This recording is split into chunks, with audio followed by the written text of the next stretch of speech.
Right. I think I'm broadcasting, aren't I? Let's have a look. If I go to home, not subscriptions, I should see it. Well, let's go to my channel, and that's where I'll see it, won't I? If I go, yeah, look, there we live. Yep. I think I'm broadcasting, aren't I? Okie doke. Yes, wasn't there Thursday. I had an outing. It was actually a good meeting. Friend and I were consoling one another over the way things were and putting the world to rights, and so it was much needed. It was a good break. So yeah, I was going to listen to Fortean words about the British Israelites, which is an interesting subject. Wake up in the morning, wonder what happened to King David Hotel. Oh, whoa, Israelite. Yes, that's good, that is. Yeah. Yeah. I approve of that. Let's go play. Start streaming. So yeah, if you've heard this before, then now you get to hear it with my reaction. I could use a rest.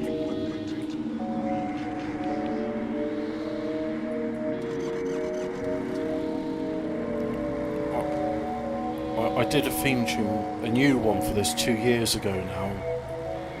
I'm very bored with this theme tune.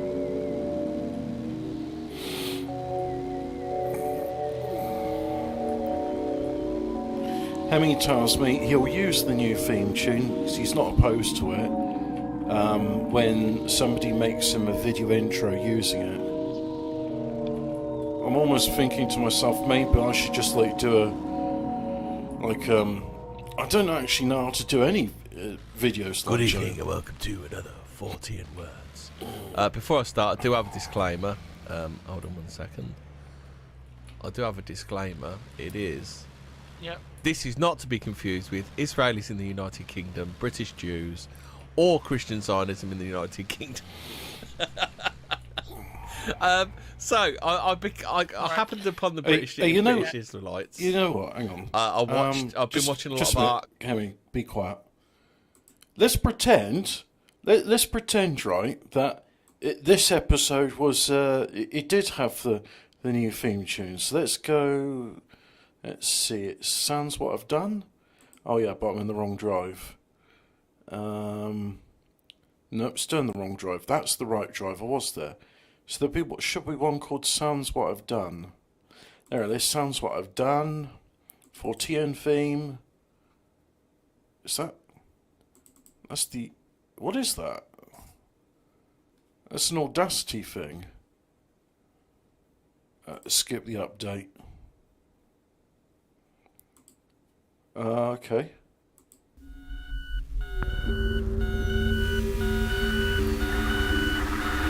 Two, one, 7.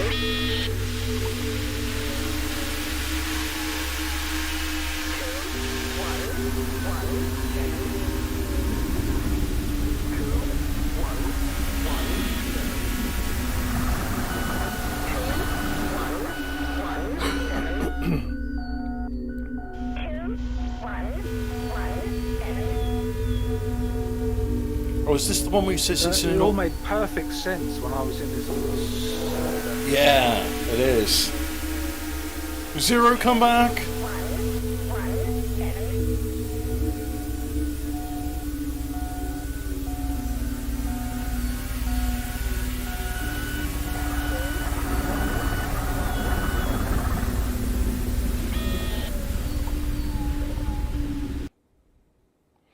Oh, okay. Don't.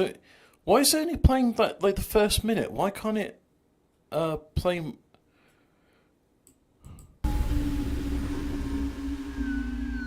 Welcome to another 14 Words. You see, isn't that a much better theme? No, I'm not going to save any changes. That's a much better theme, that is. And the nice one thing about that theme is it's got Hemi with a spooky voice at the end. So rather than him having to waste the time saying it, it's like, that's much better, isn't it? It is much better. I prefer that one. Hobbit is a fat lesbian. Yeah, okay. Mormon. Oh no, that's on the other one. I thought, well, why is someone on my stream saying I'm a fat lesbian? Ark stuff. So I will do an episode about the Ark eventually. Hello, interdimensional Anyway, lizard. the British Israelites were digging in Ireland looking for the Ark. So I came across this. I thought it might be quite funny because no, we was Israeli kangs. Yes. We was Israelites. We was pharaohs. We was kings. You know, everyone else. Has We got was it on everyone. that we was Israelis. Shit. So Yeah, we might as well, right? Let's why take our shouldn't claim. we? Yeah. Why shouldn't we? Exactly. Because we were. Everyone was Israel. Except they weren't. So, British I was. Israelism, also known as Anglo-Israelism. Israelism? I don't know. Israelism. Israelism. The Jubes. think, The Jubes. Is the British The Jubes are a lost tribe of Wales. pseudo-archaeological, pseudo-historical, and pseudo-religious belief. All pseudos there. Pseudo-ephedrine. People of Great Britain are genetically, racially, and linguistically the direct descendants of the 10 lost tribes of ancient Israel. All 10. We're not going for one. We're all 10. All 10, baby. Yeah. Yeah. With roots in the 16th century, British Israelism was inspired by several 19th century English writings such as John Wilson's 1840 these fucking names. Our Israelitish origin from the 1870s onward, numerous independent British Israelite organisations were set up throughout the British Empire, as well as in the United States. As of the early 21st century, a number of these organisations are still active. In the United States, the idea gave rise to the Christian identity movement. Something I don't really. Do you know what Christian identity is? Yes, I do actually know what that is. Yeah, I do. Okay. Yeah. So what is it? Can you? It's kind of based upon basically. We are God's chosen race. We are white the people are stewards the of his real earth. Jews, and We are the Oh, real so it's Israelites. directly. So it's like yeah, So it's like British and Israelism. they are religion. from they're from Esau and Edom were the Edomites, who are supposedly the as they became the claim. Khazars. Let me just stress this, YouTube. As they claim, they are the people of modern day Israel, and the Jewish people are from Edom, and they claim that they're from well, So basically Aryan, from which is Jacob. something. Yeah. Which is No, they're something from you the were line of looking Jacob. into. You were looking into Well, a bit yeah, of this Aryanism, is- weren't you?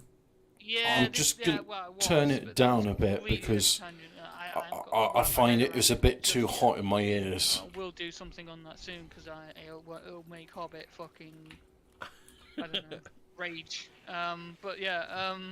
Why? Why would it make me rage? Yeah. So it's basically just that the European race are the real Jews. Yes. The beasts of the field were other races. Blah, Yes. blah, blah. It's based in like supremacism as well. Kind So of. it's British supremacy then, Old basically. Testament. No, it's not really. It's not really Anglican or Germanic. It's kind of all kind of thing. It's we are God's creation. Everyone else is created by some other God kind of thing. So, It's- supremacy. Hang on, just a minute. So, supremacy is like it's bad and it's bigotry and it's evil. And disavow. However, historically speaking, you can notice that there is a bunch of races which are excellent amongst all other races, and they're the ones with the most amount of inventions and culture and conquered the rest of the world, and that's why everyone's speaking like languages like English, French, and Spanish. So not everybody's doing that. Not everybody's doing that. So it could be argued that due to merit of conquering the rest of the world for Christendom, I'm going to readjust my headphones at the moment because this is bothering me. Christendom has been the supreme system across the world, and Christendom, of course, it's the dominion of Jesus Christ. It's what we got, thanks to we are the adherents of Jesus Christ. We have taken God's message to heart, and we've sought to rule in His name. Not perfectly, we're not angels, but certainly better than the beasts of the field and those that are of the synagogue of the Satan. They are of the devil. They are of their father, the devil. Yeah. Oh, carry on. So the central tenets of British Israelism have been refuted by archaeological, ethnological, genetic, and linguistic research. So they just need to tell you that twice. It's so important that this is bullshit that they have to tell you twice. But no sources. No sources, no reputations. No sources. Sources, trust me, bro. It's just bullshit, guys. Maximilian Spurg says refuted in brackets. Yeah. Oh, actually, is there a toilet in this house? Yeah. Yes, there is. Many brackets. Of course they would refute it, wouldn't they? Foundation. British Israelism, I prefer Israelism. Israelism. Yeah. It's just, I don't think we need the extra bit in there. British Israelism arose in England, then spread to the United States. Let's go back to my stream. Various supposedly medieval manuscripts. And I can say to hello claim to an older Boba Fett, origin, an but British interdimensional Israelism lizard. No alphabet cat. appeared as a distinct movement in the early 1880s. I just love the Victorians. They were just fucking absolute mad lads, weren't they? Just going round, finding shit, making shit up. Yeah, making shit up mostly, I think. It was just, this is ours now. Yeah. This piece of land is ours, yes? Yep. Your What are you history? gonna No. What are you This going to is do your about history. it? What are you Joseph cope and Stalin see, you history. poor third Joseph worlder? Paxton in the greenhouses. Yeah. Yes. We was pharaohs and shit, yeah? We was the Hobbits here- Hobbits pharaohs. here in spirit. Yeah. Yes, although that's scattered when I was British sitting Israel down for my societies had succulent Chinese existed dinner. As early as 1872, there was no real move to develop an organisation beyond the small groups of believers which had arisen spontaneously. The beginnings of the movement as an identifiable religious force can therefore be more accurately placed in the 1880s, when the circumstances of the time were particularly Proprietous. propitious. It was good. It was good Okay, proprietary. propitious? I don't know. For the appearance of a movement so imperialistically orientated. But this is back to like the stuff we've been saying, like the 1800s. It's like when people were digging shit up and stuff like that. So why does this stuff just pop up in the 1800s? But it's made up, maybe. Oh, most of it, Yeah. anyway. No, honestly, like, it feels like, if you look at history with, a fine-tooth comb these days, I just have to say, most of it looks like bullshit. Like, Well, anything past... when was you first? 1800 looks like bullshit. Like, Well, I can't... when was your first dinosaur discovered? What's his name? 1800, 1770 something, wasn't it? I think it was. Yeah, because didn't that directly lead to the theory of evolution. Open the door, get Didn't on that the directly floor. lead Everybody to walk the Darwinism? dinosaur. The dinosaur skeleton.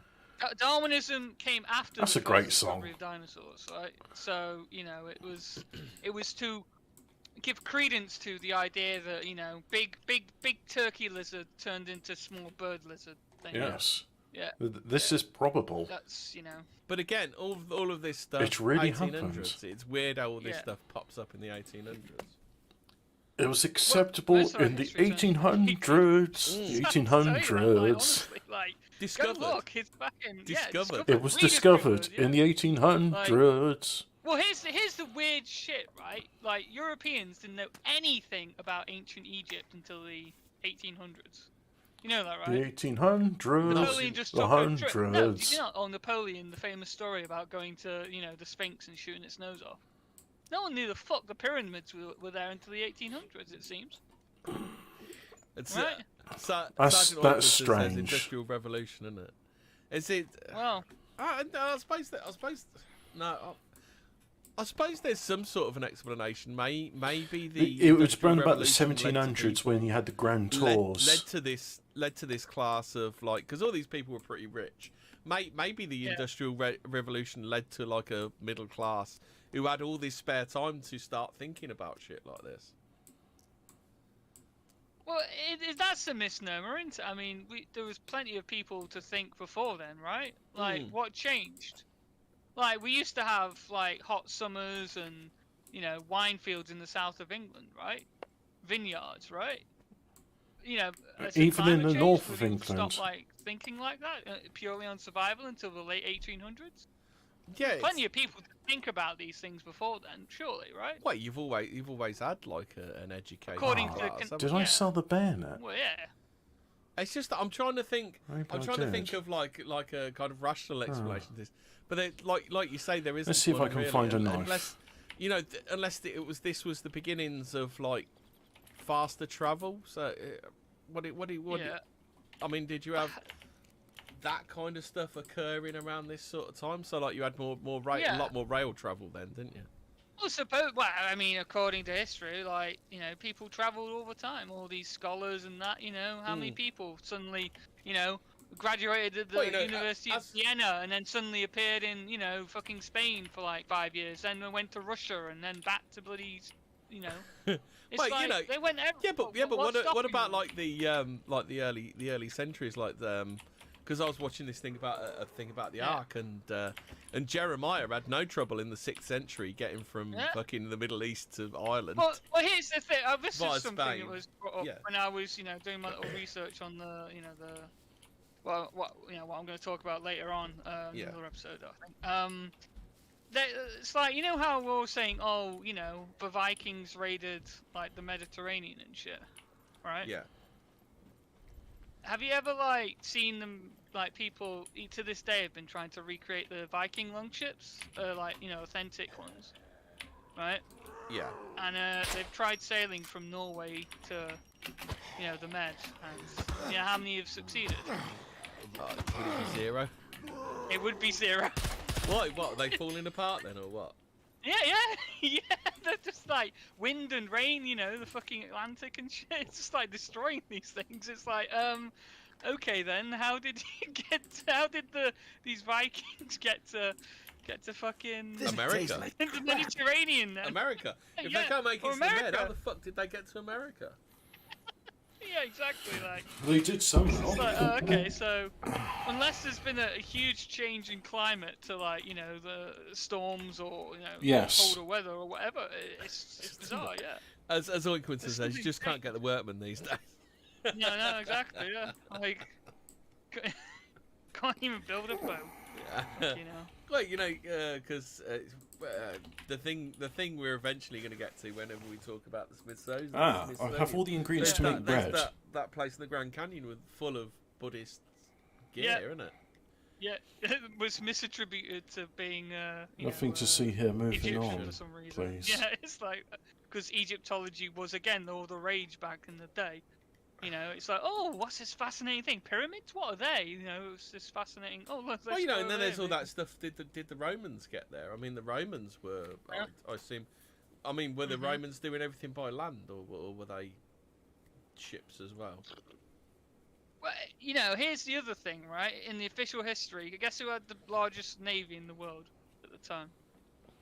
At which time? The Roman times, around that time. It was the Egyptians. Did you know that? No. It was fascinating to know that they had the largest navy, right? You know, seaworthy ships, but they never went anywhere. Wait, I don't have. You know. Exactly. So, you know, like the Romans, like, would they have gone as well? I don't know.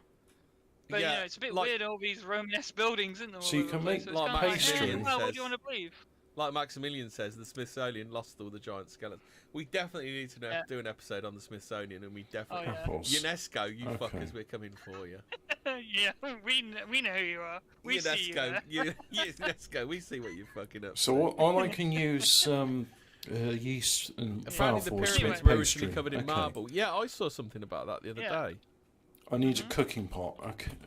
But that's the thing, like, in all the mentions of like European history, or even Well, this is Italian what history, Hobbit. no one ever mentions the pyramids. This is what Hobbit says, though. It seems like that we're living in ruins of a more advanced civilization, doesn't it? Yeah, it Yes. definitely feels like it. Yeah, definitely. Like, there's something not right here with our history. It's again, we'll get onto the numerology later, maybe. But there's definitely something about dates just not right. Yeah, I mean the flamenco stuff as well. Like, Yeah. If anyone wants to read anything about the new chronology stuff, definitely read Antonio Flamenco. Like, Oh, I thought you were talking about it's flamenco wild, music. like some of the dates that are just out of sync. Repeated What's the events. thing I read stuff the other like week that. about the Sphinx? There's something under the Sphinx, isn't there? I think there's a UFO under there. tunnel. Or something? Oh, fuck's sake, god damn it. Sorry, how do my eyes roll nowadays when anyone says, "Oh, there's UFOs"? I'm just like, oh, really? Really? You mean like I'm fucking UFO lovers on Telegram? Fucking UFO love. yeah, UFO lovers and the CGI UFO. Piss on the zombie corpse. yeah, exactly. It's just like, oh, UFOs. Oh, Or ghost lovers, where the bottom of the door is always out of shot. yeah, exactly. Oh, I'm not wearing a Oh, helmet. Anyway, Okay. let's dive back into this now. We've been on Yeah. that thing. Then I shall So wear the peak a hat. adherence to British Israelism in the late 19th and early 20th centuries. Did you know these fuckers nearly caused a war with Ireland over their bullshit? They just fucking went in and started digging up this thing to try and find the ark. This is what I was watching earlier. It was hilarious. They just did not. And of course, the Irish not letting us dig up our rightful English clay. The extent to which the British Because they're clergy in on the became conspiracy. aware of the existence of the movement Never may trust be a funny gauged and by the menace. comment which Cardinal John Henry Newman made when he was asked why he'd left the Church of England in 1845 in order to join the Roman Catholic Church. He said there was a very real danger that the movement would take over the Church of England. So what happened to these geezers then? Did they just fucking dry up and disappear or what? I'm not sure. I think they kind of migrated to America, right? Seems like it. Seems like it. Yeah. they kind of- So in the late 19th century, Edward Hine, he was... Heinz. Hello, He was sheep fine, posting. just Welcome to. singular. I'm listening back was an to last night's influential 14 proponent of British words. Israelism. And if you go back to the beginning of the stream, you get to hear the way spookier 14 Bank words clerk by theme. occupation. Aye. Interesting geezer. Oh, And then you've got lost my razor blades. Edward Wheeler Bird, who was born in India in 1823 and was the son of a provincial judge. He returned to London for schooling and is listed in London's University College Schools alumni as having attended from 32 to 38 and being a great Tamil scholar. So we was Indian.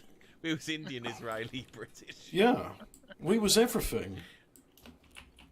Well, that back in those days, they would have just. I mean, if he was from British stock, they would have classified him as an Englishman, wouldn't they? So, Yeah. British.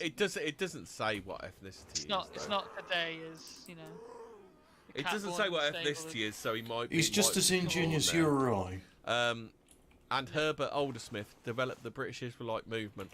Hine and Bird achieved a degree of doctrinal coherence by eliminating competing forms of the ideology. crap. In 1878, the Anglo-Ephraim Association of London, which followed Wilson by accepting the broader community of Western European Germanic peoples as fellow Israelites who were also favoured by God, it was absorbed into Bird's Metropolitan Anglo-Israel. This is like Life of Brian, isn't it? Splitters. Anglo-Israel Association, which espoused the Anglo-exclusive, Bruce. So are you exclusively Anglo, or are you going to include the dirty Germans? I think of the two strains of it. I wonder if you can Exactly, yeah, overdose that's an it, yeah. aspirin and paracetamol. It's a bit like this today, game. isn't it? It's very reminiscent of the plight of British nationalists. Yeah. Is it with or without humanity? By 1886, the Anglo-Israel Association had 27 affiliated groups throughout Britain. Wow. Hine later departed for the United This States. guy sure where he likes to promoted the piss. movement. Don't you find that 27 affiliated groups, back to numerology again, is very Yeah. similar to like the European Union? Like, is 28 one of these numbers, is it? No, one of the numbers. Well, again, everyone knows 33. Yeah. The next one is 19, and then there's obviously 66. I thought surely 24 and 7 would be think significant I think numbers, it's and the reason I say I think that there's another one as well. is there's I can't 33 remember exactly. vertebrae in the But human No, I spine, don't think 27 7 are in your is- neck, and number? the 24 in your back. So the 1906 edition of the Jewish Encyclopedia stated that British Israelism's adherents are said to number 2 million in England and the United States. That's a fuck ton of people back then. Bearing in mind that 1906. Oh wait, whoa. Let's look at world population 1906. I think there was 11 million well, I know people our in the population United was about Kingdom. 11 million at the height of the British Empire, wasn't it? Yeah. So that's like that's a lot of people. So we go all the way back to 19. Wow. Okay, 1900s, right? Hopefully I'll find a razor blade or 1906. a knife amongst 1.6 these. billion was in 19. I need something to right? cut rags. That's Yeah, not there's something I right, can so cut we need rags to- with. Okay, maybe. Not Well, they're really saying 2 population. million in England and the United States, so it doesn't seem like That is a big number. Yeah. Okay, continue. I'll look up that. I'll find Yeah. the British. An unreliable figure of association membership and journal subscription numbers are my guide. The number of passive Protestant sympathisers is almost impossible to determine. So, whoever this is, mind you, that they're not really on board anyway. The British Israelites, are they? Whoever wrote this or wrote this thing anyway. Yeah. Between 1899 and 1902, adherents of British Israelism dug up parts of... This is the bit I read about, that I watched about earlier. Dug up parts of the Hill of Tara in the belief that the Covenant was... the Ark of the Covenant was buried there, doing much damage to one of Ireland's most ancient royal and archaeological sites.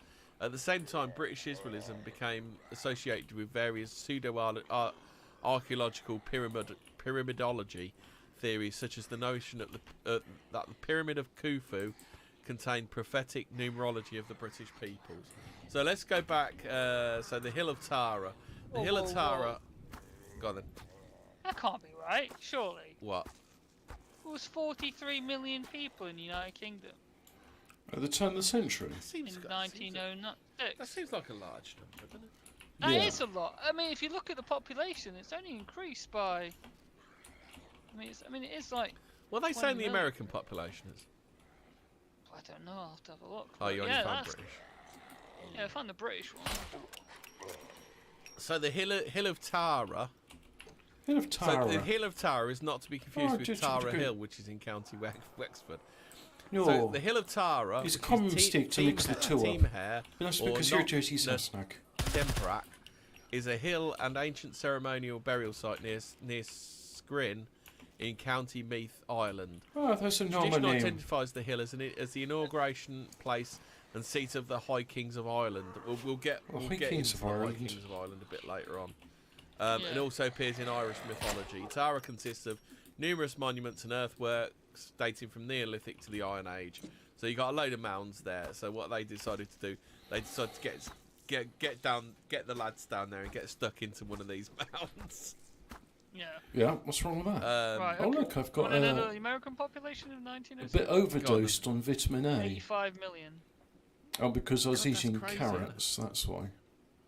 I mean, the American population definitely exploded since then. But fucking hell, like That's crazy. that seemed way too. Well, actually, no. You know, to be honest, that might make sense considering if it is 1.6 billion, right? And we know from fact that. Well, you gotta think what America was Europeans like did at- make was up like at the 25% time. of the world population. Early 1900s, America was like Yeah. that's not that far after like the Wild West and stuff, is it? So Yeah. it wasn't like there weren't that many like massive cities and stuff, were there? Those are all been Probably built by. makes sense. They'd all been built by then, yeah. So the Pyramid of Khufu. Do you know what the Pyramid of Khufu is, Fraser? Yeah. I think so. Go on then, tell us about the pyramid. Off by heart, but I know what it is. It's one of the pyramids. Oh, it's the Great Giza? Pyramid. Yeah, it's one of the pyramids. I think it's a great Ah, one. Yeah, it's weird they called it the Pyramid of Khufu then, isn't it? yeah, that's is the the- guy. Ah, Khufu's pyramid. To be sure. So there you go. So that's the Great Pyramid. So they were talking about the Great. So it's a prophetic numerology for the British peoples. In 1914, the 34th year of its publication, the Anglo 3 years out. Anglo-Israel Can't make Almanac everything an listed the easy details of a large 33. number of kingdom identity groups which were operating independently throughout the British Isles as well in Australia, Where's my, New Zealand, South Africa, Canada and the United States of America. Oh, I didn't pick up my rag bundle. So I'll have to in fix that. 1919, the British Israel World Federation was founded in London, and Covenant Publishing was founded in 1922. William Pascoe Gord was the first member of the publishing house. During this time, several prominent figures patronised the BIWF organisation, and its publisher, Princess Alice, Countess of Athlone. So she's British royal family, she is. Yeah. Where is it? Princess. Oh was yeah, there's my patron in rag chief prior bundle. to World War II. One of its highest profile members was William Massey, the then Prime Minister of New Zealand. Due to the expansive nature of the British Empire, believers in British And a teacher named Massey. spread worldwide, and the BIWF expanded its organisation to the British Commonwealth. Howard Rand promoted the teaching, and he became the National Commissioner for the Anglo-Saxon Federation of America. That really rolls off the tongue, doesn't it?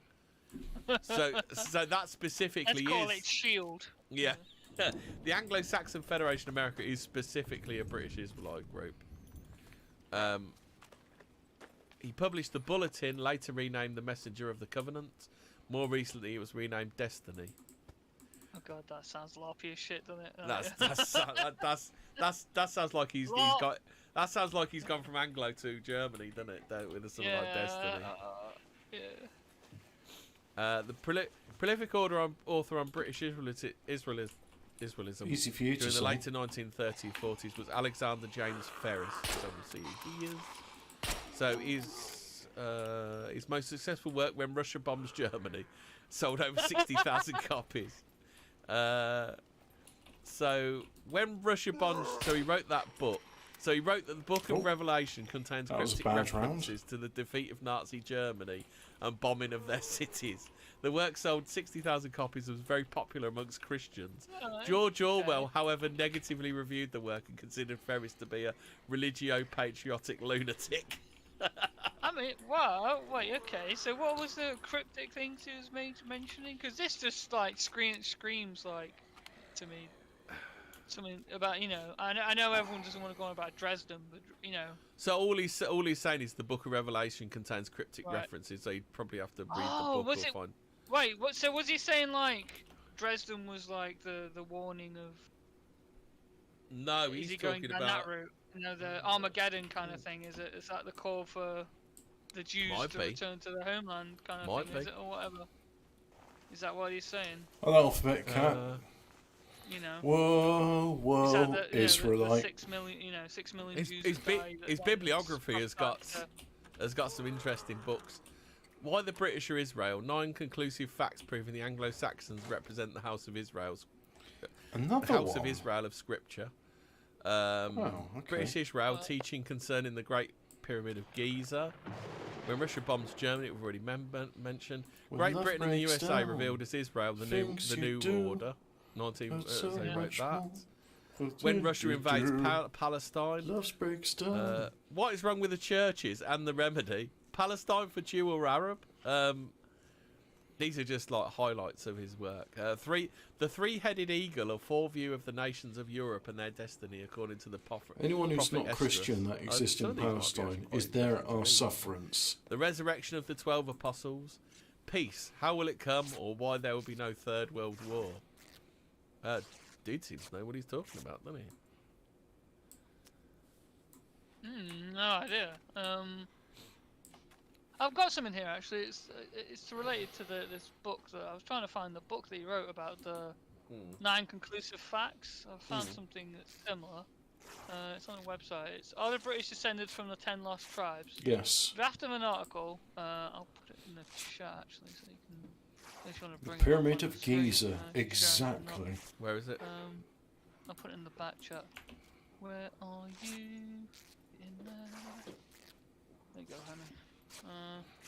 So it's just a random blog, but it's got some interesting things on it, maybe. An interesting discovery was made recently in the National Library's archives. A draft of an article written by Adolf Stern, in which a prominent Zionist Romanian leader criticised a new organisation, the British Israel World Federation. I think that was one of the things they were talking about up there, right? Before. That BNIW thing? Yeah, I think that's the right one, yeah. Yeah. don't need Disputes, now, so I'll divisions, and drop larger that. groups splitting into smaller groups are familiar phenomenon in Jewish world. However, in this article, Stern wanted to discuss a different grave threat that could be. I'm guessing this is from the the Israelis' perspective. Which could be the impediment to many Jews, despite its obscenity Wow, and innocent cool. name. Stern warns at the beginning of this article that this is a Christian organisation from Great Britain and the United States. In other words, from the Anglo-Saxon world, which by means of biblical, historical, Too bad I've got no room for it. archaeological and linguistic proofs established. Also, I don't really have any. I've got like some 9mm ammo, but not enough to Where did the justify idea come using. from, and how did Stern intend to fight it? Kings of England and heirs to King David. The belief among Christian nations that early European peoples and the British tribes are direct descendants of 10 lost tribes dates back to the 16th century. Damn. These principles were used, among other things, as a basis for England's departure from the Catholic Church in the Vatican. Oh, interesting. The followers of the cult were called the British Israelites. Okay, so... do you notice they call it a cult? They Yeah. don't like it, do Cult. they? No. But it was not only Christians who took That's an the interest one, in the alphabet tribes. In cat. Yep. 1644, the rabbi of Amsterdam, Yeah, that's Menish it. Ben Israel, son of Whoa, Portuguese Jews from Israelite. Holland, believed that Or in this the case, natives should we of say South America are Edomite? descendants of the lost tribes. Hmm. Rabbi Menshi Ben Israel, Rabbi Untermensch. Menashi, Ben Israel, who was full of Jewish messianic aspirations, reached these conclusions following his meeting of an apostate Jew from Spain named Aaron Levy, Antonio de Montesinos, who had returned from a rainforest in the Colorado Mountains in Quito region of Ecuador, where he claimed to Ecuador. Quito, Yeah. where it said to met Hello, one of the welcome lost to Ecuador. tribes. Some 4 years later, Rabbi Ben Israel published this book, Mika Yishrir, in which he presented Aaron Levy's story as foretold. You under didn't the bring up title enough phlegm when Worship pronouncing Israel. it. We've spoken about Ben Israel Aaron before, Levy. but was that to do with that scam thing? Was it? Ben Israel. No, but this was late 18. Ben Israel? Oh, By right, the okay, so scam? it can't be them. It can't be the same good, right? No, I did think it might have been Yeah. Ben Israel. Yeah, we've definitely spoke about Ben Yeah. Israel, but I can't remember what. It sounds like a common name, to be honest. Like What, of Israel? his work was translated into English in 1652, published under the name The Hope of Israel, and eventually presented to the Parliament of the State Council in England. Rabbi Menashi Ben Israel intended on one hand to improve the standing of the Jews in England by indicating a shared origin, and on the other hand hasten the process of redemption through the ingathering of exiles. However, Rabbi Maybe Ben do a Michel's thing of like seem to intentions were improve taken out of relations context, where and the book we're appears going to have stop doing have child given a new sacrifices impetus to and the further devil. illustration to the British How about imperialism that? under a different banner. Don't. Shit. No wonder.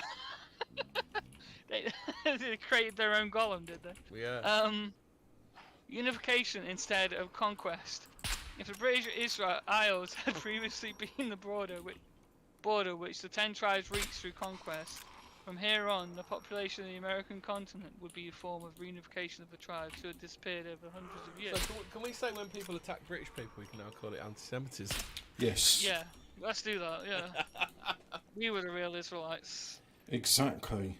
See here, look, these rabbis said We're the that real we chosen were the real people, not these Israelites, usurpers, even though we've taken our these context agents for it. of the devil. Supposedly. Depends what you believe, really. As years passed due to disputes, diverse genealogical ideas of different groups of followers of the British Israelites cult need to institutionalise ideas arose. Therefore, in 1990... Sergeant Oinkwenson, he said he's just done a search and he reckons 25 million. I assume he's talking about the population of England at the time. That seems a bit. That seems a bit more. Yeah, population doesn't. It's massive. Like yeah, like fucking. But anyway, let's continue. Where were you? In 1919, the British-Israel World Federation was established, which continued the tradition that some of the European nations, and especially the British, are the true Israelites, based on God's Yes. promise to Jacob. And God said to him, "I am the Almighty God, and be fruitful and multiply. And commonly, a community of nations will stem from you, and kings will descend from your loins." I'm peeing out the ledge, I'm not peeing 35, inside the 11, right? church. Before revealing the great falsehood at the crux of the Federation, Stern describes principles of Anglo-American collaboration. The kings of England are the heirs of King David, and therefore the British Empire is destined to rule over the redeemed Jerusalem.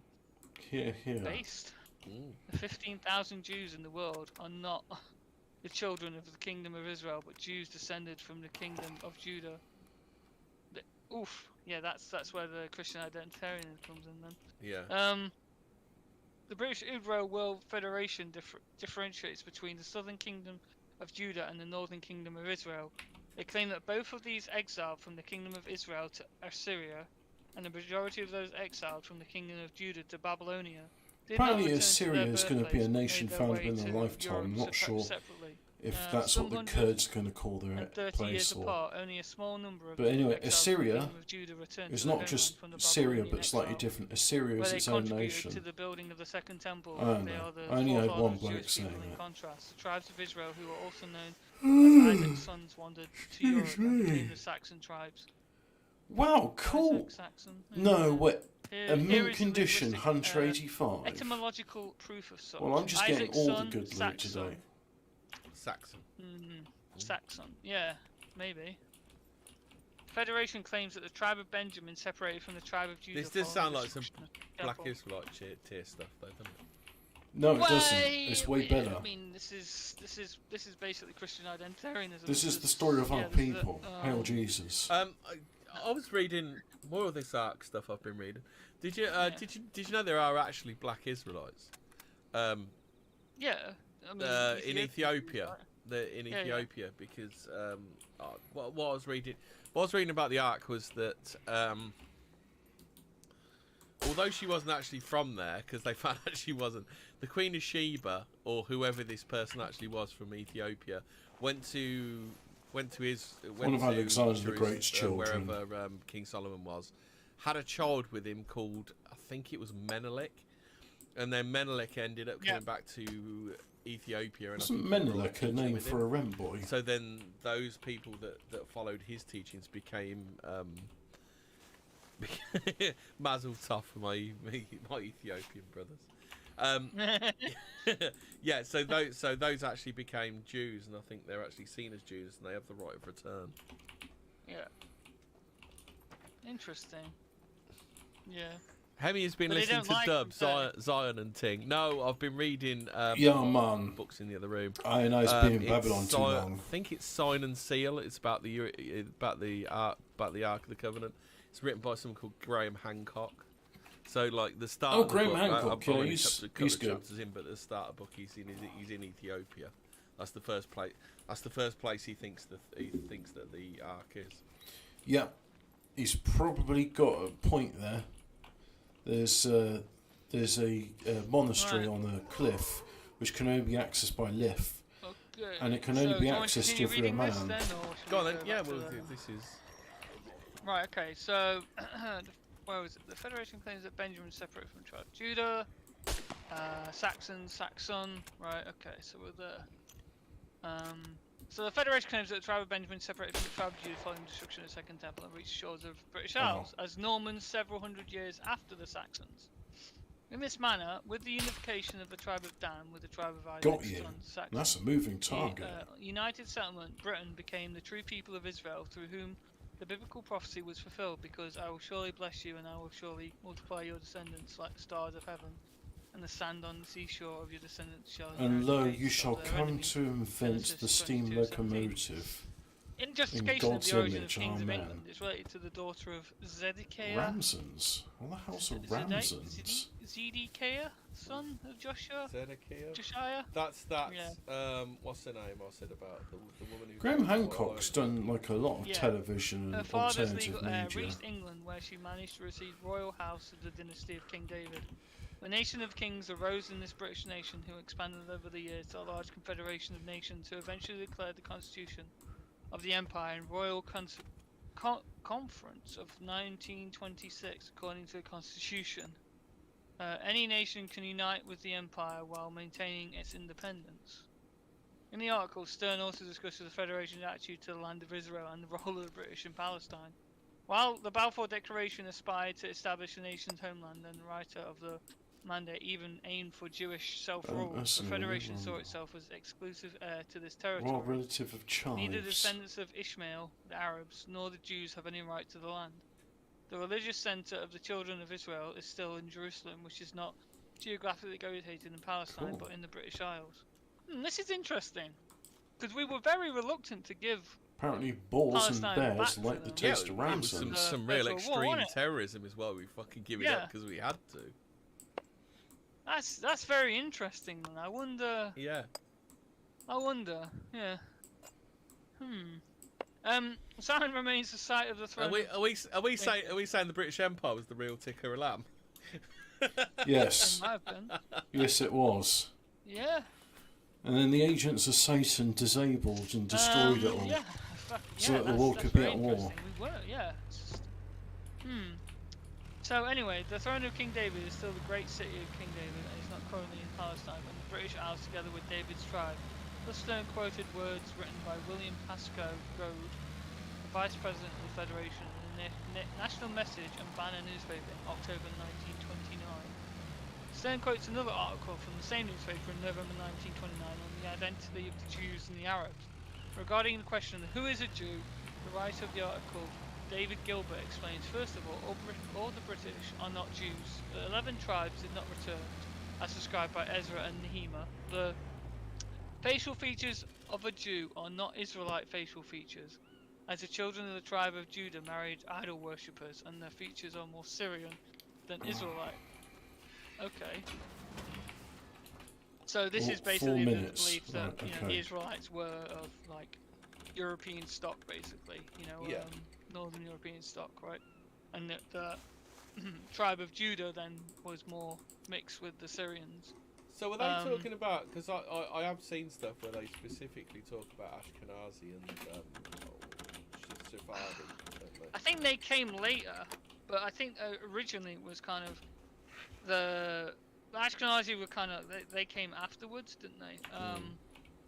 But the Sephardi were basically they were the mix with the They're like the Spanish aren't they? Syrians. The Sephardi. Yeah. They're like- yeah. well, yeah. Yep, So they're yeah, worth a bit of money. I'll newspaper keep those. journalists ask the rhetorical question, "What are we?"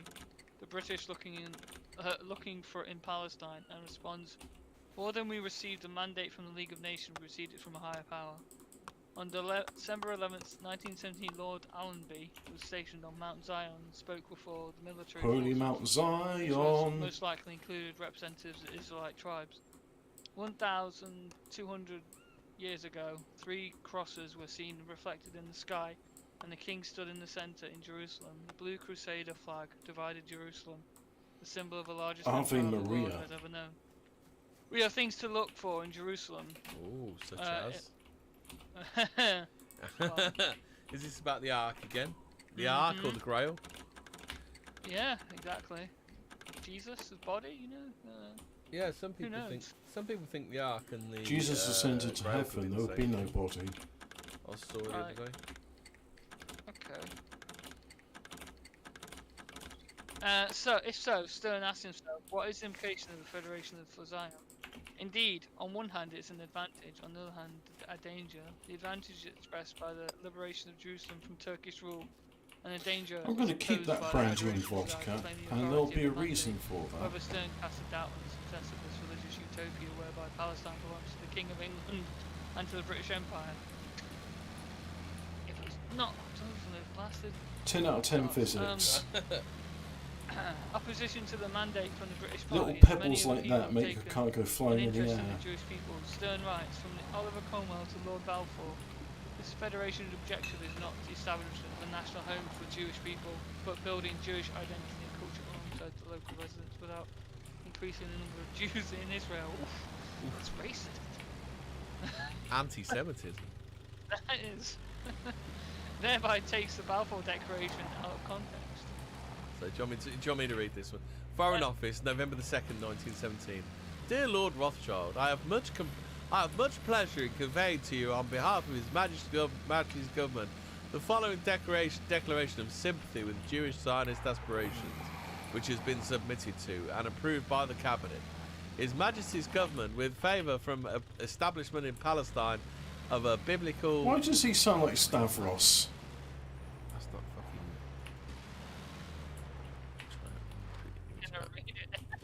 Yeah, it's a bit blurry. It's national home for the Jewish... with favour for the establishment of Palestine for a national home for the Jewish people, and will use their best endeavours to facilitate the achievement of this object. It is being clearly understood that nothing shall be done which may prejudice the civil and religious rights of existing non-Jewish communities in Palestine, or the rights and political status enjoyed by Jews in any other country. I should be grateful if you would bring this declaration to the knowledge of the Zionist Federation. Well, that was received with open arms. So what's he saying? So warmly. literally he's saying that he's not really giving Palestine to the Jews there, is he?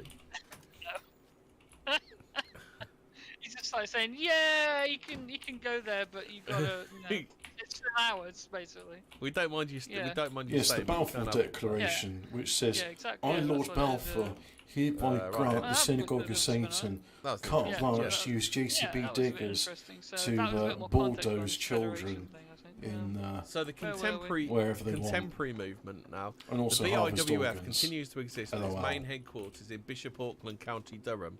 It also has chapters in Australia, Canada, the Netherlands, New Zealand, and South Africa. It's weird that there's quite a few countries that disappeared from that.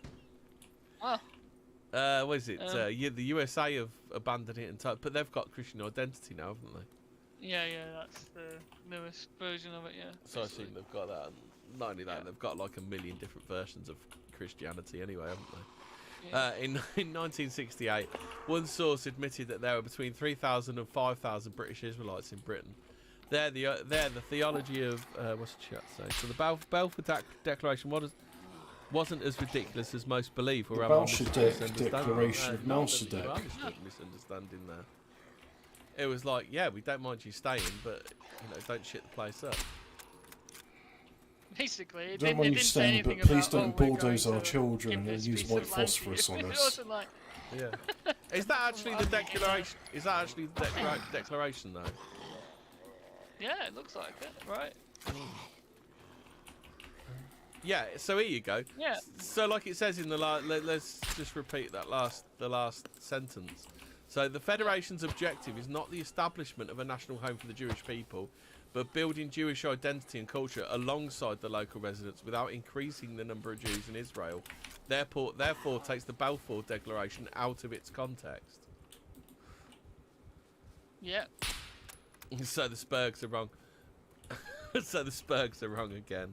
The internet lied to me again, The internet will do that to you. But then again, this is quite... No, so it's not so. This is quite anti... This is anti the British Israelites and quite pro-Jewish, so I don't... They could be underplaying it, so look at your sources, people. Yeah, exactly. So there we go. Yeah, always check your sources, people.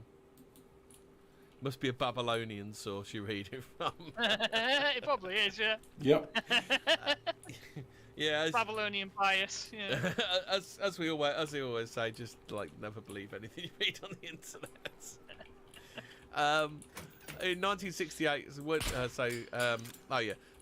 so there's between 3,000 and 5,000 British Israelites in Britain. The theology of British Israelism has been taught by a few small Pentecostal churches. So Pentecostal is think it's What an is Irish British version Gospel? I of don't know what it is. the Anglicans. So it emphasises direct personal experience of God through baptism with the Holy Spirit. Oh, Pentecostal is it's one of the derived clappy shit, isn't it? Yeah. 'Cause I don't It's think it's derived- the American version. No. is derived from Pentecost, an event that commemorates the descent of the Holy Spirit upon the apostles and the other followers of Jesus Christ, while they're in Jerusalem celebrating the Feast of Weeks, as described. Feast of in the Acts Leeks? Apostles. So the post. This seems like the only sort of thing that it can only really live in an imperial era, can't it? Yeah. I don't think it can survive out of like. It seems like very much a movement of its time, isn't it? You know, like when the British were on the top. Pretty much, yeah. Yeah, it's like, well, it's like any empire seeks to claim its, legitimacy, I guess, right? Yeah, you know? they're Rome did it, imperial but, you know- fanboys, aren't they? Like it's like Yeah, exactly. Rome did it with its, plea to the, being descended from Troy and, that place. As were we. Such, and yeah, every Yeah. empire. And both of us formed an excellent civilization that is the guilty of the world. The guilty of the world. Historical That legacy. is the envy of the the world. Yanks. Yeah. The Yanks have done it as well, haven't they? The post-imperial era brought about a change in orientation for British Israelists. Obviously, it changed the the loss of power meant God's not really smiling on you anymore, doesn't it? Reflecting in a corresponding change in the social class to which their membership predominantly belonged. During the years of initial growth, it could depend on the spread of Christian fundamentalism within the country, the emotional appeal of imperialism, and a belief that in the unrivaled power of the British economy to expand a middle-class membership that viewed it as the divine duty of the nation, as God's chosen people to rule and civilise the world. By the mid-20th Different century, era. the dissipation of these factors changed the focus of the movement. Imagine to having a one troubled nation by which social and wants moral its, decline, including the its degradation of populace class to become distinctions and of prosperous and monarchical absolutism. wealthy. Societal changes were viewed as portents of a coming apocalypse and as indicators that the nation was in need of redemption. A fantasised society which practised Victorian moral rectitude and imperialism, lacked socialism, bureaucrats, intellectuals and income tax would So it now was come good. to be viewed by the movement which drew its support from the well-to-do as the ideal that modern British society should emulate. So, tenets. Most Israelites are not Jews. Adherents believe that 12 tribes of Israel are the 12 sons of the patriarch Jacob, who was later named Israel. Jacob elevated the descendants of Ephraim and Manasseh, the two sons of Joseph, to the status of full tribes in their own right, replacing the tribe of Joseph. A division occurred among the 12 tribes in the days of Jeroboam and Rehoboam, with the 3 tribes of Judah, Benjamin, and in part Levi forming the kingdom of Judah, and the remaining 10 tribes forming the kingdom of Israel, Samaria. Thus, they argue, the great bulk of Israelites are not the Jews. W.E. Filmer, writing in 1964, suggested that the fact that some Jews continue to search for the 10 lost tribes implies that their representatives are not found among modern-day multi-ethnic Jews. What's that? There's okay. Synagogue A number of British Satan. Israelites quote Josephus in order to support their claim the lost tribes of Israel are not Jews. The entire body of the people of Israel remained in that country, wherefore there are but 2 tribes in Asia and Europe subject to the Romans, while 10 tribes are beyond the Euphrates till now are an immense multitude. See, this is interesting because again, this kind of ties into some of the Muslim stuff. But the Euphrates is the opposite way from Europe, right? Well, it's in the Euphrates Middle is East. the river in Iraq, right? Let's have a look. Tigris and Euphrates. So beyond the Euphrates mean it's the other way, right? Right, So, the Euphrates is the longest and one of the most historically important rivers of Western Asia. Together with the Tigris, it is one of the 2 defining rivers of Mesopotamia, Yeah. the land between the rivers. Originating in Turkey, the Euphrates flows through Syria and Iraq to join the Tigris in the Shat al-Arab, which empties into the Persian Gulf. Yeah. So here's the thing, right? The Roman, it's saying here that they're beyond the Romans, right? So that means they're beyond the Euphrates. That means they went into Asia, or northern, past Turkey up into northern, you know, Siberia and northern Russia, right? That way, towards Russia, right? Not towards Europe. So, how does that Not equate ideal for close to combat. being, you know, if we're the lost tribes, then how did they get to England? If they went the opposite way. Well, Right. the thing I watched about the Ark earlier, they said that the route was they went to Spain, so they went round the Med. So you go round the Med. So they went to Spain. They stopped off somewhere else. I can't remember where it was, and then they went from Spain to Ireland. So I assume you'd do it by sea. You wouldn't do it by land. Right. Okay. But this would it says here specifically, Israel remained in that country wherefore there are but 2 tribes in Asia and Europe subject to the Romans. So 2 tribes are in Europe, they're subject to the Romans, right? Yeah. To be beyond the Euphrates then means going into Asia. So when they're talking about the Asia there, they're talking about the ones that stayed in Palestine and you know Israel today. No, so they're saying 2 went that way towards Asia and Europe, while the other 2 went where the other 10 went the other way. Then, isn't it? Yeah, that's what it's saying, right? But that's in towards Asia, not in towards Europe. So the 10 tribes went towards Asia, right? So they went into either northern Russia, like Siberia way, or they went towards China and Kurdistan and Mongolia that way, right? Yeah. So that would that then be towards China, would it? Yeah, that way. Yeah, they went that way. You know, past They went Persia, that kind way. of into Persia way, right? So it's beyond the Euphrates, which is bizarre. You know, if they're trying to make that support that they were from, you know, 10 lost tribes. Why did that'd be off why towards. did it seem like? Would that be off towards Iran then, wouldn't it? Baghdad, Yeah. Iran, Turkey. Yeah. But no, Turkey. No. Persia. It's Persia, like Persia and places like that. Like off Hey, towards this tastes Iran. like crap. Yeah, modern day Iran, basically. Past that point, right? So how does that equate to them going to Europe? That's the first kind of. It doesn't. Which is again, this is interesting because the mudflood stuff that I've been looking at kind of suggests, and especially with this, suggests that maybe they did, these 10 lost tribes or whoever they were, went towards like Siberia way, and then that ties in with the Mongols and who became the Mongolian Empire, you know? The Because then they Tartarians. spread back into Europe, right, and conquered most of Europe, right?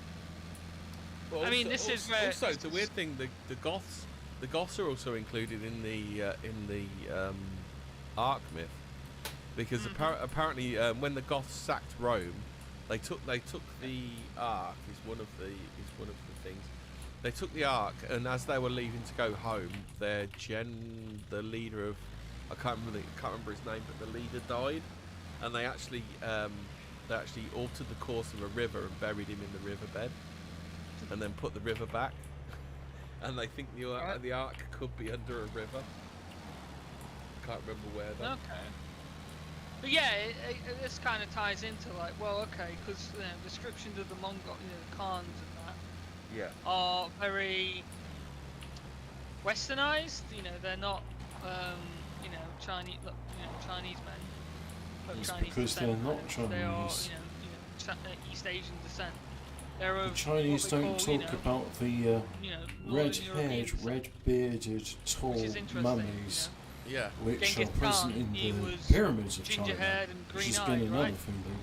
Oh, Blue exactly. eyed. Oh, he was like a Was. ginger-haired mummy then, was he? Like Yeah, you well, see I mean- ginger-haired mummies as likes well. to his pretend there was no description culture was, in China was before blue-haired and the advent of the party. ginger hair and blue eyes, right? So being So- played by John Wayne was accurate, wasn't it? Well, yeah. So yeah, it was kind of. Yeah, this ties in then to like, well, what are the Mongols, and then it goes into Moscow, What right? have the Mongols kind have done for this us? idea that Moscow may be the followers of Moses, and New Israel was maybe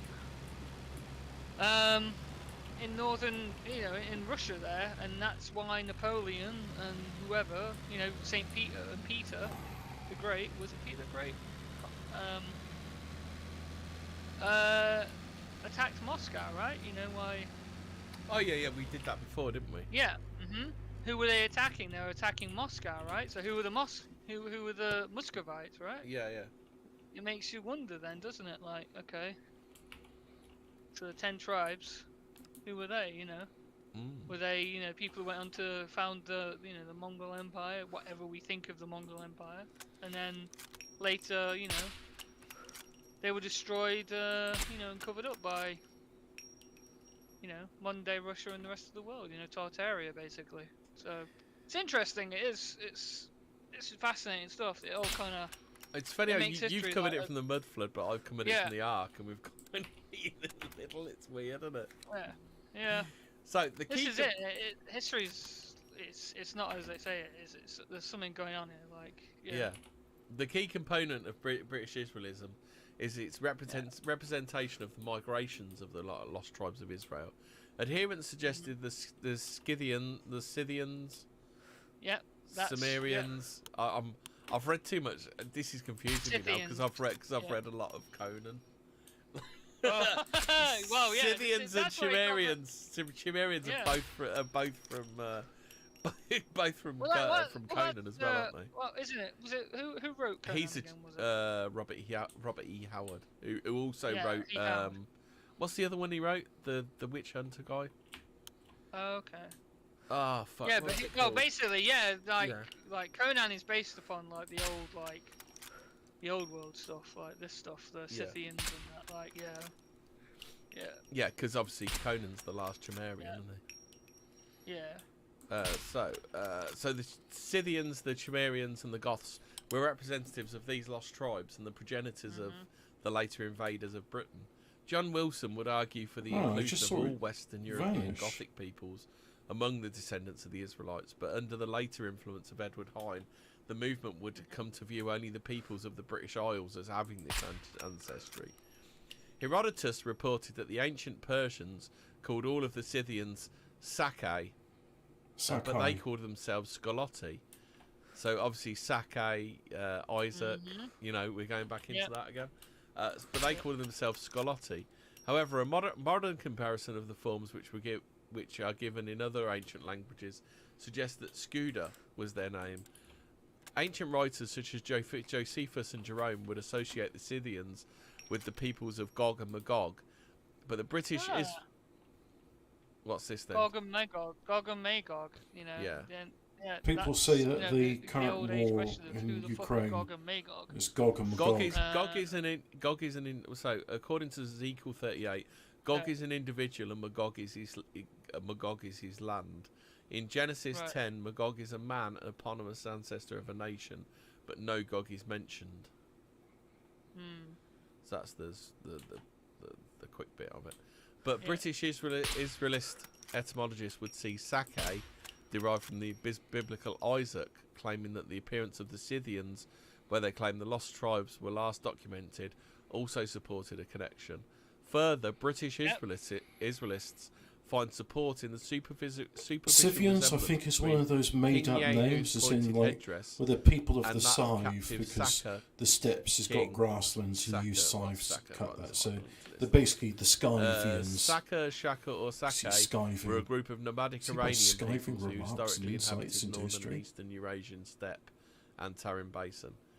That of the captive Saka king, seen to the far right on the Behistun rock.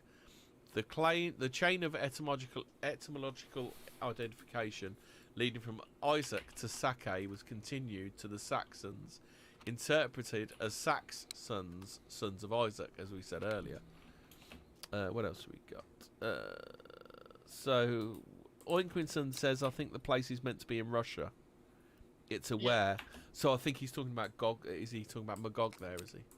Maybe, yeah. Well, there we go. That's another thing, place in Russia, Russia we all went to fight the Russians for some reason in the 1800s. Why was that? That's when the wall started melting and shit, didn't it? So this is getting more interesting. So the sons of Isaac, who are portrayed as invading England from Denmark, the land of the tribe of Dan. So is Dan one of the lost tribes? Is it? Yes, it is. Yeah. Yeah. Yeah, So they Daniel. saw the same tribal name left by the Wanderers in the Dardanelles, the Danube, Macedonia, Dunkirk, Yeah. and Dunglow in Ireland, Dundee in Scotland, Sweden, and London, and ascribed to this the lost tribe of the mythical Irish, Tuatha Dun Danann. In the name of the British, they see Burithish, referring to the Hebrew covenant with God. So Bede. So let's see who Bede is. Bede, also known as Saint Bede, the Venerable Bede, and the Bede the Venerable, was an English monk at the monastery of Saint Peter. So Bede died 735.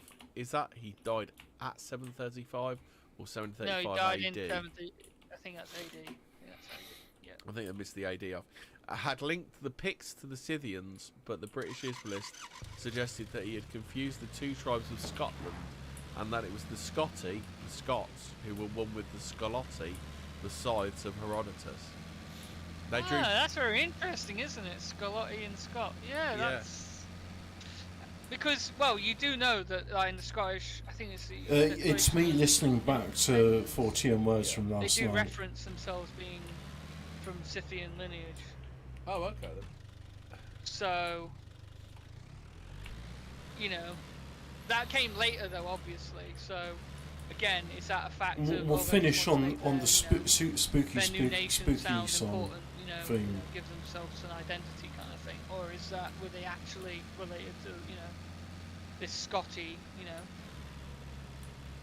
I don't know. It's kind of weird with on. Scotland because from what I've been hearing and reading lately, Yeah. like a lot of Scotland isn't really Scotland, is it? It's kind of a little it's Ireland, isn't it? Like it's been kind of taken over, hasn't it? Well, that's recent, isn't it? It's Yeah. not. This is the ancient kind of like 12th, 11th century Scots. They drew particular support from the derivation of the Scots from the Scythians found in the 1320 Declaration of Arbroath. There we are. Is that what you're talking about? Yeah, that's the one I'm talking about. Yeah. Reflecting a tradition related in the 9th century Historia Brittonum that the Scots descended from the union of a Scythian exile with Scotta, the daughter of a pharaoh, a tale found in some form in several other 14th century historical and poetic sources. The declaration begins. Before I say that, you've also got the Faroe Islands. Like the Faroe Islands is a weird name for the place where it is, isn't it? Yeah. So, the beginning of the declaration. Most Holy Father and Lord, we know from the chronicles and books of the ancients that we find that among other famous nations, our own the Scots has been graced with widespread renown. They journeyed from Greater Scythia by way of the Tyrrhenian Sea and the Pillars of Hercules, and dwelt for a long course of time in Spain among the most savage tribes. But nowhere could they be subdued by any race, however barbarous. Hence they came, 1200 years after the people of Israel crossed the Red Sea, to their home in the west, where they still live today. So what do you think to that then, Fraser? I mean, well, it doesn't actually say. Oh, yeah, it does. Yeah, is that actually a quote from it? Yeah. Yeah, that's how the declaration begins. Have they got the rest of it though? Oh, No. Declaration of Arbroath. Here we are. Okay, so Declaration of Arbroath. Bates text. Full text. Why do I have to click on another link to get English translation? Okay, so do you want me to read the actual translation? You can read a bit more if you want. Any particularly interesting Okay. points. Okay, so this is not actually the beginning of it. The beginning begins to most Saintly Father Christ. Church. Okay. Oh wait, that's basically just like oh fucking hell, listing off all the titles of all the people he sent it to. Okay, so yeah, we got the first one. We got the merits of nobility of these people, even if they were not obvious from the other side, shine out openly enough from this. Not even though they lived at the furthest most ends of the earth, the King of Kings, the Lord of Lords, Jesus Christ, after his passion and his resurrection, called them nearly the first to his holy faith, nor did he want to confirm them in said faith by anyone but the first of an apostle. Despite being second or third in rank, the brother of the blessed Peter, gentle Saint, TTFN? ever since he was asked to protect from their patron, from them as their patron. However, as Holy Father, their predecessor, concerning these thoughts, the careful man bestowed on this very kingdom of people many favours and countless privileges, since it was a special charge of the blessed Peter's brother. Thus, obviously, the result was, until now, people lived free and untroubled under their protection until the mighty Prince Edward, King of the English, the father of he who now reigns, came with the appearance of a friend and ally to harass like an enemy our leaderless kingdom and our people, who were accustomed neither to evil or treachery, nor to the battles of the ambushes. He commanded injustices, killings, attacks, robberies, arsons, blah blah blah. Okay, so it's list off the crimes he's done. From these countless evils, yeah, I think that was, that's probably the most. So basically, he sent this to the Pope saying, yeah, look, we're now a country. This guy's an asshole. Dickhead. Yeah. 20 grand a year, be a fucking dickhead. Your Holiness trusting too much in the English version of these events. Oh, basically he's writing, if Your Holiness trusting too much in the English version of these events does not truly believe us, or does not stop supporting them to our disadvantage, then we believe that the slaughter of bodies, the loss of souls, and the other things that will follow, the injustices that they will do to us, and we to them, will be blamed on Most High on you. Thus it is as if your sons are always and will be ready to do for you, High Vicar, whatever we require insofar as our duty, and so we commit upholding that to our cause, the Supreme King and Judge, entrusting our worries to him and completely in confidence. May God grant you holiness and health in his holy church for a long time. Sent from the monastery of Arbroath in Scotland on the 6th day of the month, April, in the year of our grace 1320, 15th year of our abovishment King's reign. Above mentioned King's reign. Okay. Alright, so it was 15 years after Scottish King came. Actual spent casing Alright, so yeah, noises. basically that was the most important part, yeah. So British Good Israel attention to Association detail. cite the I do declaration as approve. evidence for the link between the Scots and the Scythians, hence the lost tribes, as had been proposed by the early British Israelist etymologists. Other Celtic invaders would also be given an analogous descent. In the Welsh Cymry, the British Israelites would see a direct connection through Cimbri, through the Cimbri, ancient tribe in Europe. Ancient authors describe them as variously as Celtic people, or Gaulish, Germanic people, even Cimmerian. Several ancient sources indicate that they lived in Jutland, in which some classical text was called the Cimbrian Peninsula. There is no direct evidence for the language they spoke, although some scholars argue it may have been a Germanic language, while others argue it may have been Celtic. So they're saying that the does this mean I'm the last Cimmerian, much like Yeah, you are Conan. Direct connected to the Chimri to the Cimmerians and the Gimri. Cimmerians. Yeah, I mean that might explain the Welsh language. It's Cimmerian. But my grandfather never taught me the riddle of steel. Is it? What was it from Conan? The riddle of steel. Is it the riddle of steel? Yeah. Crom. I think so. I need to start praying to Crom. Yeah, exactly. A name sometimes also given by the ancient Babylonians to the Scythians and Saka. Perceived similarity between this and the name by which the Assyrian annals refer to Israel, Bit Cymru, would leave the British Israelists to claim that Welsh too were members of the lost tribe. Bit Cymru, like Plaid Cymru. Excuse me. Means Wales. Cymru means Wales, doesn't it? Cymru. Yep. But spelled differently. Whatever it means. Whatever. Cymru, yeah, maybe. Yeah.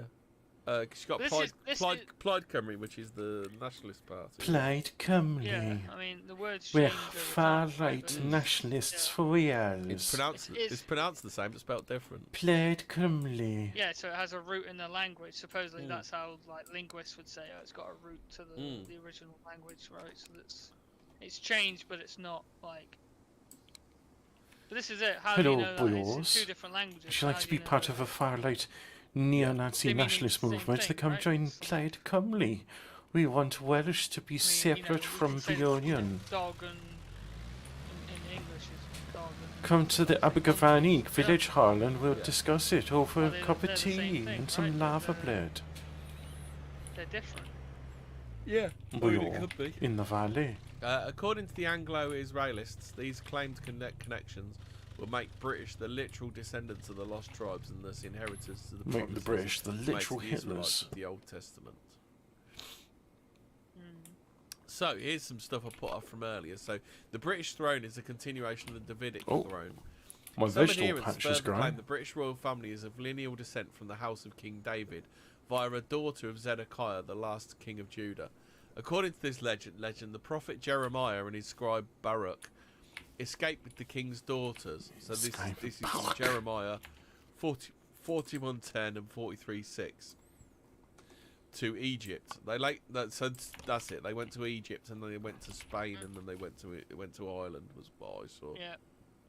They later travelled to Ireland, where one of the surviving Judahite princesses, Tefi, married a local High King of Ireland. From this fabled union, the Davidic throne was supposedly preserved, having been transferred to Ireland, then Scotland, later England, whence the British monarchs are alleged to have descended. The British Israelites also sent, in this thing I watched, they also sent Queen Victoria a letter going, "Did you know you were related to the throne of David?" She said, "Yeah." That was basically her reply. The Stone of Scone, which has been used in the coronations of Scottish, English, and British monarchs. That's quite topical, isn't it? King Charles's coronation's coming up. Yeah. He's traditionally claimed to be the pillow stone on which the biblical patriarch Jacob slept, and the stone used in David's coronation. So Sleeping on the Stone stone? Scone is supposedly Oh, that yeah. old. Oh, Yeah. what could we get to have our highness Probably- sleep on? I know. How about a great big rock? have you Yeah, seen that's one? Have you seen comfortable. it? It's actually pretty old, yeah. Oh, it's a replica. Oh, okay. Oh, is it? Where's the real one then? So where'd the real one go if it's a replica? I don't know. I know. What's his name? Is it Captain Blood stole the British? Oh, okay. So in 1986, British government decided to return the stone to Scotland. When not in use at coronations, it was transported to Edinburgh Castle, where it's now kept with the Scottish crown jewels. Yeah, Okay. because the British crown jewels got stolen, didn't they, years ago? Captain Blood. Did they? Captain Bloody Oh, was okay. Irish. Oh yeah, if you want to see another good Irish. history stuff, you want to find Vic Reeves did a TV series. I can't remember what it was called now. Oh shit, I can't remember. But Vic Reeves did a really good history series that's well worth watching. He tears Rob Roy a new one when he does that, and what's his name, Braveheart as well. That I don't know whether that's worth a whole episode, Braveheart, but it is interesting, isn't it? That basically the Scottish wanted their own Robin Hood, so they I think, is it 200 years after his death they wrote William Wallace's story. Oh, is this the thing about he didn't actually exist kind of thing? It's just He did exist, but he was just like a. It was like 4 different. It was just like a, it was just no, he was just like a cattle rustler. That's about Oh, it. was he? Yeah, but they turned him into like this Robin Hood figure like 200 years after his death. You know? They wrote the book. Mm. I think Rob Roy was much the same sort of person, weren't he? Because I think what Rob Roy used to do was he used to buy cattle from one. He used to steal cattle from one landowner and sell it to another, and it'd be like a circular thing like that. And I think they just got fed up with him in the end. Right, so Britain and the United States are the inheritors of Jacob's birthright. A commonly held British Israel doctrine is the belief that the tribe of Ephraim and the tribe of Manasseh can be identified as modern-day Britain and the United States of America. Part of the foundation of the British Israel doctrine is the theological claim that particular blessings were bestowed upon 3 of the tribes of Israel. In that the tribe of Judah was to be the chief ruler, e.g. King David. Ephraim was to receive the birthright, see Jacob and Esau. Adherents believe that these blessings have continued down through the ages to modern times, with the British monarchy being identified as the continued blessing upon Judah, and both Britain, Ephraim, and USA, Manasseh, as recipients of the national birthright blessing. They cite passages such as Cron 5, 1-2, and Genesis, I don't know what Cron is, and Gen, which I assume is Genesis 48, 19 Crom, to it's the 20, Book of Crom. in order to, Chronicles, is it? Might To be. support their claim. Claims and criticism. Let's get to the criticism part. British Israelism has been criticised for its poor research and scholarship. In the 1910 edition of the Encyclopaedia Britannica, I'd actually be inclined to believe that, because I've found the Britannica to be based a couple of times now. An article which summarises the theology of British Israelism contains a statement that the theory of British Israelism rests on premises which are deemed by scholars, both theological and anthropological, to be utterly unsound. Current scholarship is not consistent with the claims of British Israelism, with scholars drawing attention to its historical and linguistic inaccuracies, in addition to its links to anti-Semitism. Oh, anti-Semitism. So in Hale other words, it's 2015, 100% true. It refers to the overwhelming cultural, historical, and genetic evidence against All that it. simping for the Encyclopaedia Britannica, and they lied. Whoa. So wait, they're citing a 1910 edition that says this is all poppycock. But But yet they're using... That's what I mean, they're using Hale. Well, that's it. Like, where's... Okay, so this Yeah. 1910 edition. And then the next refutal is in 2015? Yeah. Is that because it was a resurgence of it? As no one bothered in between. Yeah, are the only two refutations of it? Like, Yeah. What are the actual refutations other than overwhelming cultural and historical genetic evidence against But it? even they don't really Okay. do that, because all they say is it rests on premises which are deemed by scholars. So even the encyclopedia doesn't refute it. The encyclopedia said it wasn't me, it was them, doesn't it? Yeah. Okay, so we research. Research standards. The Oh. critics of British Israelism note that the arguments which are presented by the promoters of the teaching are based on unsubstantiated and highly speculative amateur research. Tudor Parfit, the author of Lost Tribes, A History of a Myth, states that the proof cited by adherents of British Israelism is of feeble composition even by the low standards of the genre. Based. But what did they mean by this? Right. Okay. So yeah, but what is he actually saying is wrong with it? Right. Why is it wrong? Just feeble composition. That's it. Yeah, stop being so feeble. Okay. You're weak. That's weak, right? I wanna know, why is it wrong? Like, where's the evidence to say it's wrong? It is Or, pretty you weak know, source. I mean, I'm not going to deny it. It does sound pretty crap, Yeah, doesn't it? it just says no you. It's basically a no Yeah. you of a I'll fucking put 19th sandbags century. in medicine. Some proponents of British Israelism. Oh, I need have some claimed that water. numerous I can links do exist that. between historical linguistics, ancient Hebrew, various European place names and languages. This can be stream traced has to been words brought of to John you Wilson by in the frequent 19th blathering century. The continents. self-trained Wilson, like implying that self-trained is bad. He's not credentialed at all, Fraser. There are, like, That's right. children on a road That's trip right. You which need to have piss a less than degree this guy. with a stamp that says you've been through the education system. To You be need your degree. We've Look- heard that one before. Get Looked your- for get your similarities in the degree. sounds and words, and argued that many Scottish, British, and Irish words stemmed from ancient Hebrew words. Wilson's publications inspired the development of British Israel language associations in Europe. So basically, all they're saying is that he's looked at entomology, and we don't believe his entomology is correct. Am I missing I one? think is the. I mean, at least they've had a pop at it. I disagree, basically. Is that Yeah. Modern scholarly linguistic analysts conclusively shows. Cunning linguists. Modern scholarly linguistic analysis conclusively shows that the language of the British Isles, English, Welsh, and Gaelic, belong in the Indo-European family, while Hebrew belongs in the Semitic branch of the Afro-Asiatic language family.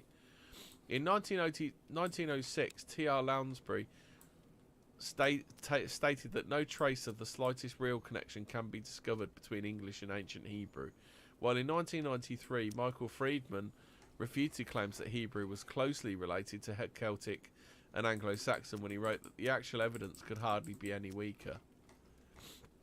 Others have addressed that specific word relationships proposed. Russell Spittler, 1973, says of the disputable etymological claims by the British Israelists that they have no ample basis in linguistic scholarship and are based on coincidences only.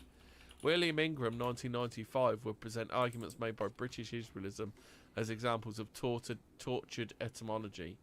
I'm not great with etymology, but don't we have a lot of Latin in our language? Isn't Latin kind of that way? No, French. We have a lot of French actually in our language. We have a lot of French. Yeah, but we also have Latin, Latin, which is mostly from the French. Well, I mean, most medical terms are Yeah. considered, well, Latin or whatever you want to call Plant it. names, isn't it? Yeah. Ah, But yeah, other than that, like, well, yeah, it's basically what they're saying is the tribe of Dan, Danube Yeah. and all that. Just like, oh, that's just, yeah. No, it's not the same. Doesn't mean the no, same. I live thing. It's dangerously. more I'll have all like I was 6 saying earlier loaded. between, like, dog There, no safety. pound, right? That's the old flex in it. Yeah. So, So planks of scriptural words, gravel interpretation. and cement. I think I Adherents got of cement. British Israelism cite various scriptures in support of the argument that the lost, quote unquote, lost northern Israelite tribes migrated through Europe to end up in Britain. Demont, 1933, argues that British Israelists misunderstand and misinterpret the meaning of these scriptures. As a side note to that, Joseph of Arimathea, which is that Jesus' dad's cousin or something? It's Joseph Mary's Barrett. uncle. He's been to Cornwall. Sorry, it's the uncle of Joseph Barrett, and Jesus. that's pretty much I think so, documented, yeah. isn't it? So, brother of Yeah, Mary? Yeah, supposedly, yeah. It's claimed, yeah. That, It happened. It's I guess real. these guys would it, but yeah, it's so claimed. Yeah. So it's not like entirely impossible that people could get from there to here. No, exactly. Aren't there even Tin some from rumours that Cornwall even was Jesus came in the here for a bit? antique world, Well, I the think that's classical when he antique came world. with, Joseph Arimathea when he was. Oh, was it? He Oh, came with crap. 30 Joseph years. for Arimathea. Yeah, the lost 20 years or whatever it was, after the No, that's fertile. There's after some the temple gravel. where he turned, water into wine and shit. Isn't like a lot of the lost year? As a kid. Isn't that from one of the found versions, like where Jesus went a bit Damien for a bit? Well, no, he just disappeared for 20 years, didn't he? And then all of a sudden. Well, he I come back thought and something he's- had come back in like the Dead Sea Scrolls or the Book of Enoch or something like that, where it turned out that Jesus was actually went a bit Damien for a bit, and that's why it's not in the Bible. Well, no, I mean, I don't know. Again, it's like it could be it's just edited out because Yeah. he was a dude. He knew a lot of whores, didn't he? I'm just saying. Yeah. Probably blasphemy. I'm going to hell for that, but I'm just saying. I'm sure. I Yes, heard that's something right. where He where spent they time said with some horse. He stories, didn't some story spend about times with any where women he killed vicars. and then brought back to life some kid he used to go to school with or something like that. Like he went Well, a bit Damien in his yeah. early years. Well, as I say, after the temple, wasn't it? Where he turned water into wine and shit. He Yeah. kind of just disappeared after that, didn't he? When he was like 9 or 10 or something. Then Yeah. reappeared when he was 30, right? Yeah. So, yeah. So I need more It's gravel. interesting. Okay. Right, so one such case is the distinction that British Israelists make between Jews of the Southern Kingdom and Israelites of the Northern Kingdom. They believe the Bible consistently distinguishes between the two groups.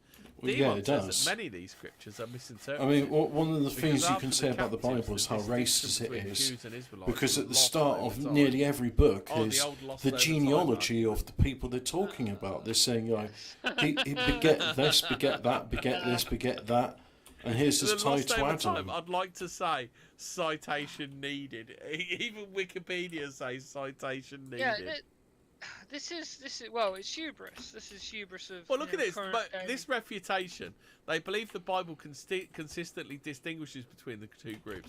Citation needed.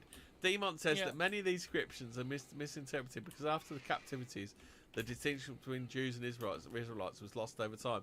Citation needed. So they're like, Yeah. let's have a look. Let's do it. Like all of these refutations here, citation needed on them. British Israelists believe that the northern tribes of Israel lost their identity after the captivity in Assyria. So, what's the captivity in Assyria? Is the period of history of ancient Israel and Judah during which several thousand Israelites from the Kingdom of Israel were forcibly relocated by the Neo-Assyrian Empire. This is one of the many instances of the resettlement policy of the Neo-Assyrian Empire. Oh, excuse me.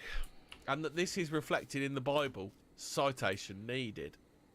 Demont agrees with this assertion and argues that only higher ranking Israelites were deported from Israel and many Israelites remained. He cites examples that after the Assyrian captivity, such as Josiah, the king of Judah, who received money from the tribes of Manasseh, Ephraim, and all the remnant of Israel, and Hezekiah, who sent invitations not only to Judah but also to northern Israel for the attendance of Passover in Jerusalem. British Israelites interpret 2 Chronicles 34:9 as referring to Scythians. Citation needed. Apparently on that. Demont is also critical of the interpretations of biblical prophecy embraced by the movement, saying texts are torn from their context and misapplied without the slightest regard to their original meaning. So, you know, that's not a real... doesn't seem like a real refutation, does it? Yeah, it doesn't, no. He's just gone, oh, context, bro. What's the context, Yeah. bro? I mean, here's the thing as well. They're claiming it's Neo. Who would say, oh, you know, we're the Neo-British Empire? Who would name their thing Neo? Like, I mean, that's just something that was the hyperlink on. Yeah. That was the hyperlink for the. But this is Assyrian it. Empire. This is what I mean. This is what I mean. It's like it's been. That's our, you know. Not very accurate, this guy. What it is. I mean, Well, that's all you this can is. only call something Neo in retrospect, really, can't you? Yeah, exactly. Yeah. Like, okay. Yeah, so like, you know, what are we now? The Neo-British Empire? Like,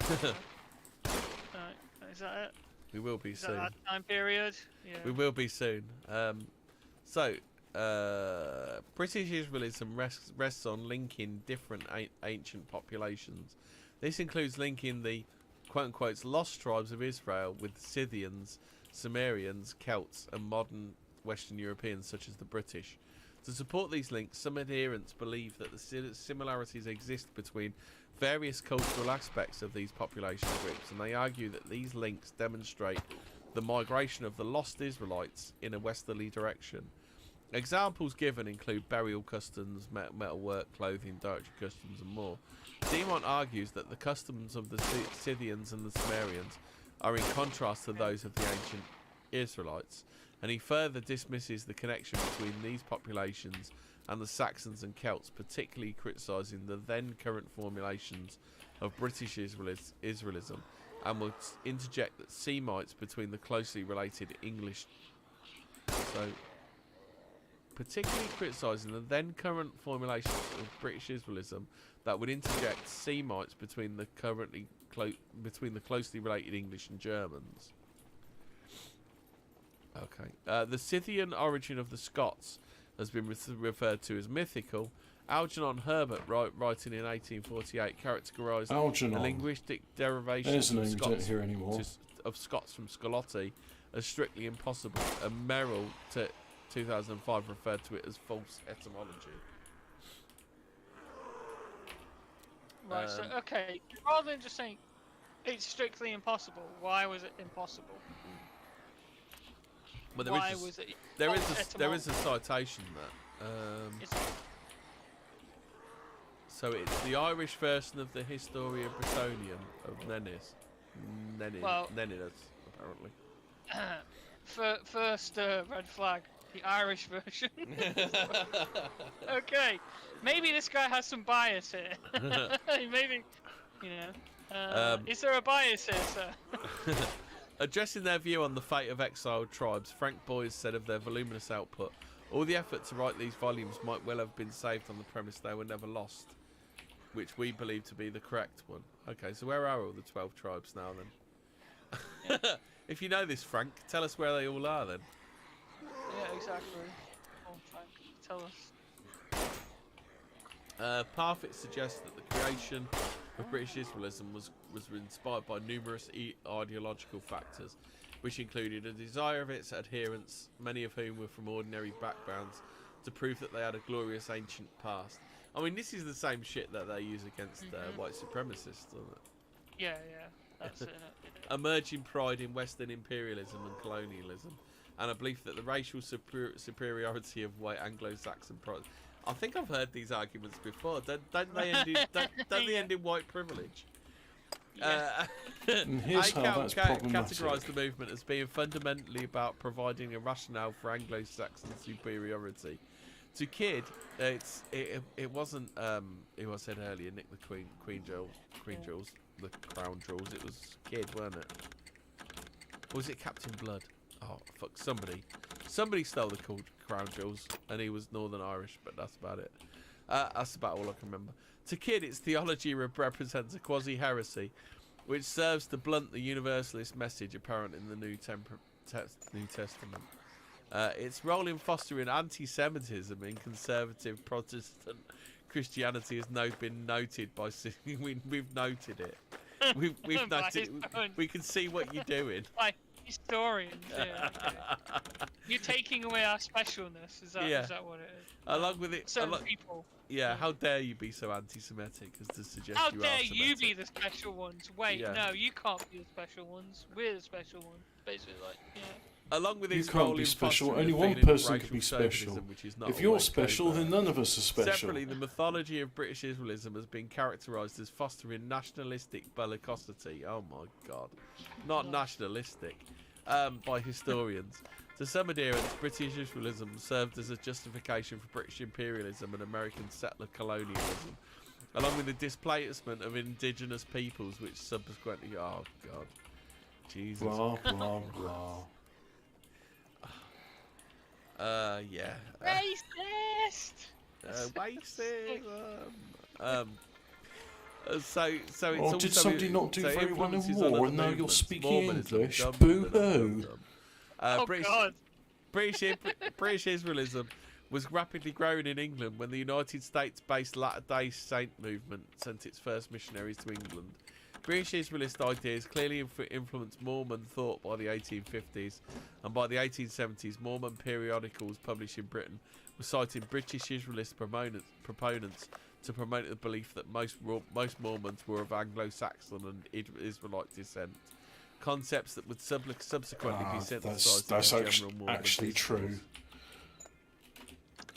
The Mormons are what was one of the most preeminent Yeah, actually, that's probably, genealogists. I've met some Mormons. Yeah, They know their they are stuff. pretty, well, they're Say what you want well, about you the know, Mormons, and there's a lot you can say about you know, they them. kind of get of the stuff, But then they also do know their history. But they also follow a dude that's obviously made it up as he went along.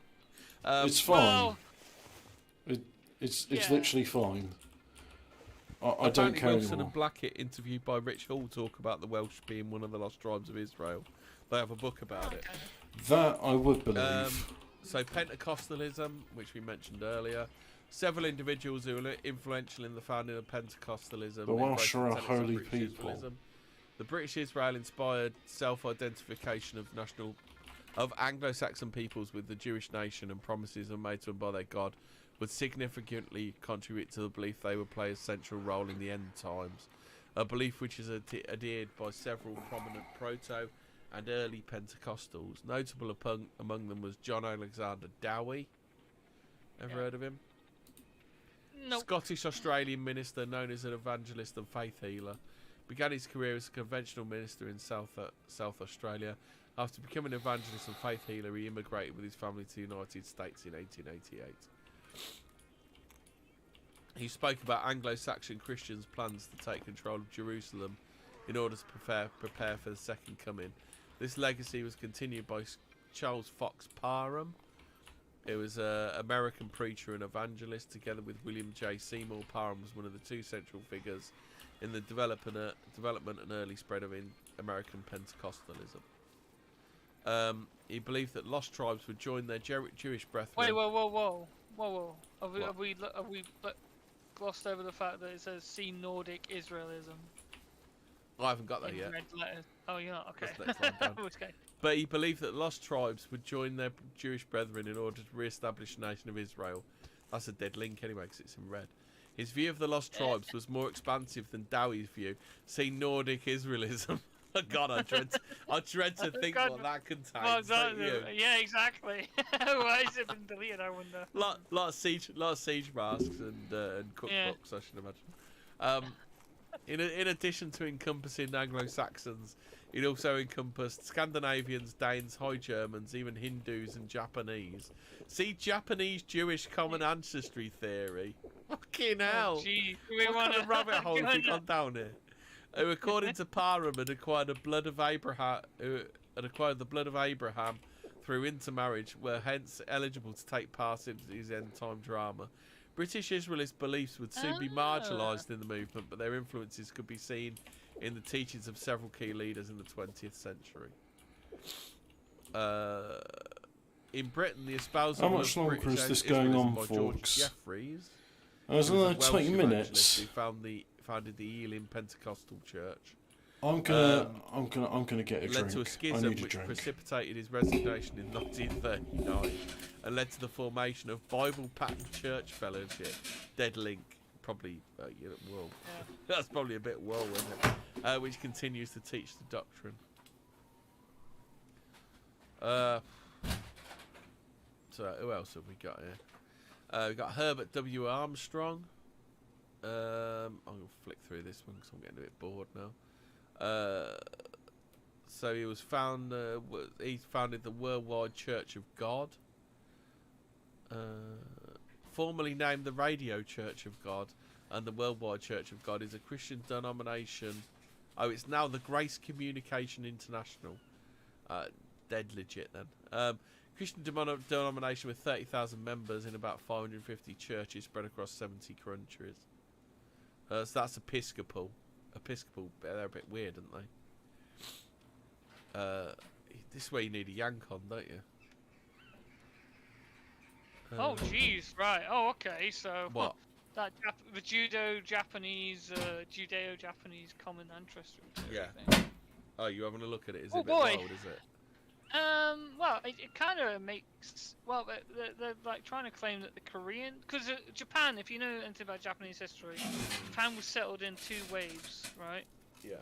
So there was one wave came from the Korean area, and one came from the Chinese area. Yeah, China. I think Shanghai, area. Yeah.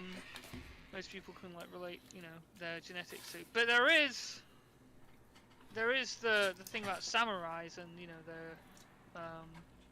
their code, and that is very similar to some of the stuff that's Alphabet Cat says in the chat that yeah, so he believes medical terms are they're Greek. Yeah, so what it is, the Koreans were doctors would know Greek due to people like not Galen, who's the Greek one, Hippocrates.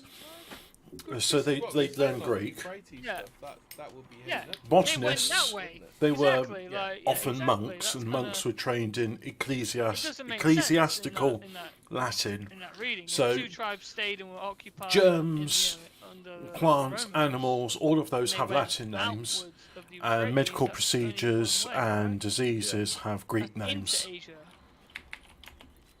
So It how it did was they then needed go a way to for that Europe, for scholars example? of one country could talk with Wouldn't it scholars be of the another opposite, country. like, they went out into Asia and then. And it just came happens to back? be that anyone that was educated knew Greek or Latin, based on No, I mean, yeah. what your it persuasion also was. influenced Christian identity, and I'm not touching that with a Yeah. fucking barge pole. No, mate. Because there's the top quote being their adoption of the British Israelite belief that the Israelite derived Anglo-Saxons have been favoured by God over the impure modern Jews. Yes. Yeah, meant yeah. that a reluctantly anti-Semitic clansman could now maintain his anti-Semitism at the same time revere a Bible Reluctantly. cleansed of its Jewish taints. Fucking hell. Yeah. Basically, yeah, they're very militant. Yeah, so They're very there's correct. a list of notable adherents. The one interesting one is Nelson McCausland, who was born in 1951 and is a DUP politician right now. So I thought that was quite interesting. Yeah. Interesting. Yeah. So that's that. Good, we done? Well, what do you think then? Yes. I think I again, like, there's a big time gap, right? But to me, it sounds like they went the other way, right, into Asia. Well, So then, how did they? 2 went this way and 10 went that way. Well, didn't they? That's what I was saying. Like 10 went into Asia, right? They passed the Euphrates. Where did they go? Northern Russia or whatever? Tartaria, whatever you want to call it. Like Yeah. Grand Tartary, maybe? I don't know. You know, they talk about reunifying them onto one thing. Well, what was Grand Tartaria? It's all on all the maps, right? It's in Northern Asia.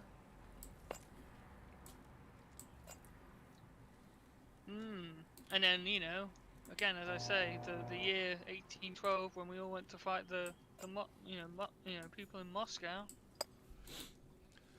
and the walls started melting and shit. You know, the fucking. I mean, could that have been Well, the it's Ark? just normal. Your Walls will your melt. space laser then could it have been the Ark? Well, Someone's got the Ark, haven't they? well, yeah.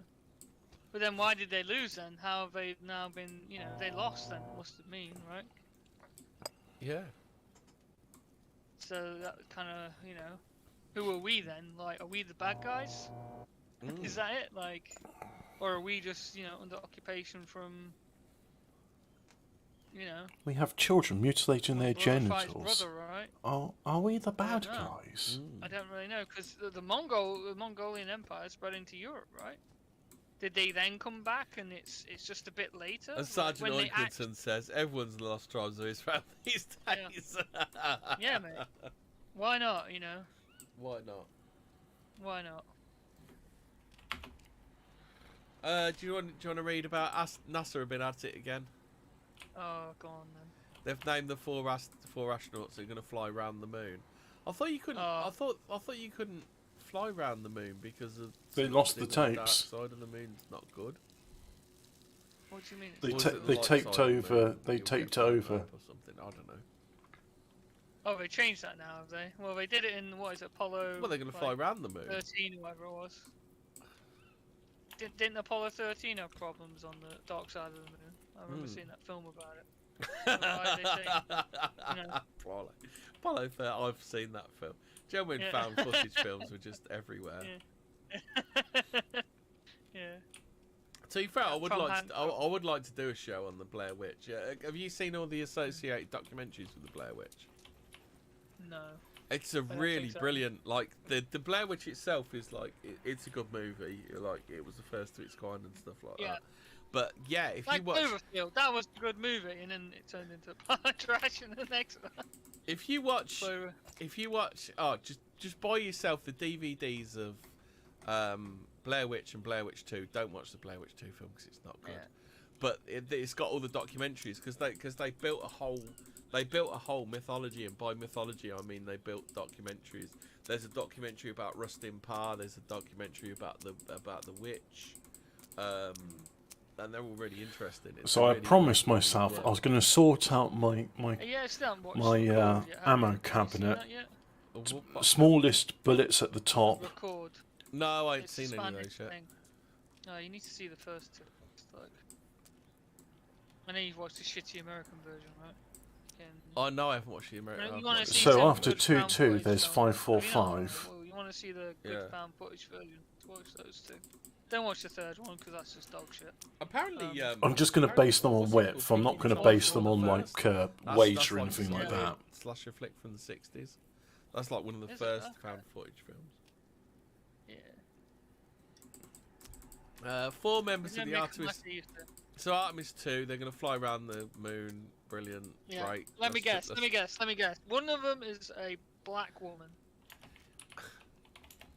Am I No, You correct? don't need Black no man. man.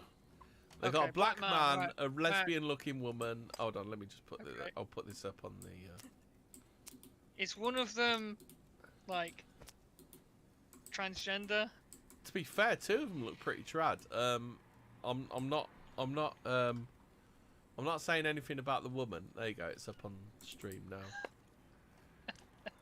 That might be a woman. It might be a geezer. I'm not sure. These days it's hard. I to think tell. the two. I think the one on the right and the bottom middle. I think they might be clones. Sure, one of them's Canadian, so. And I'm sure the guy at the back. Being trad. And I'm sure the guy at the back is the black guy from Dead Space. Isaac, is that you? No, not Isaac. Right. He picks him up. What's his name? What's his name? The dude running it. No. No, isn't he the commander guy? Like he's bossing you around. Like Yeah, so that's what I Isaac goes mean. fix- That's what I mean. Okay, yeah, so that's let what me I mean. think. Like, His Isaac death. stalking His death here. was shit What in was the that? remake. yeah. But I just missed the guy from the first one because the guy from the first So- one, if you like your slasher flicks, is the captain. I'm going to say from that's Jason X. You the ever seen Soviet Jason X? rounds. Jason So Goes we to do Space? that. Yes. 556. The commander, the captain of the After spaceship is 556, the same you're dealing dude- with the the 30 same dude caliber from Dead ones. Space. So what would be the smallest of the Dead 30 Space. calibers, I Oh, that's suppose? why I'm gutted. He's not in. 30 or or 6? Dead Space 'cause, 6? like, yeah, it's the dude from Jason X. That's cool. Yeah, That let's would make a say good 30 meme or 6 the is guy the at the smallest front, of like, them. He's got a really long neck. You could just extend his neck a bit more. 2. Oh no, there's a Canadian on there. They're all fucked. Yeah. 4 members of the crew. Sweet. Commander of the mission will be Reed Wiseman, a naval aviator and test pilot. Serving as pilot is Victor Glover. That's got to be the black guy, isn't it? Is that Yeah. Danny Glover's lad? So then, the lone woman. It's what they just like. They implied she's just going to get raped on there. I haven't seen 762 Christina Hammock Cock. but I'm going to assume Oh, what? No. wait, so come on, 308 that's not- probably be fit somewhere in there. Hammock Hammock cock. Cock. And then Yeah. No, it's not. Oh, 762. dude. The What crew will is- be what rounded do out. they- Go on then, Fred. What do you think? What do you think they sleep in? 308, 33. Hammock Cock. Hammock cock. Yeah. Yeah. The crew will be rounded out by a Canadian, Jeremy Hansen. I'd be more worried about the 3 guys on there. That woman's name. Hammock Cock. Be like, all right, boys. Jesus. Nowhere to where- run now. I saw a story.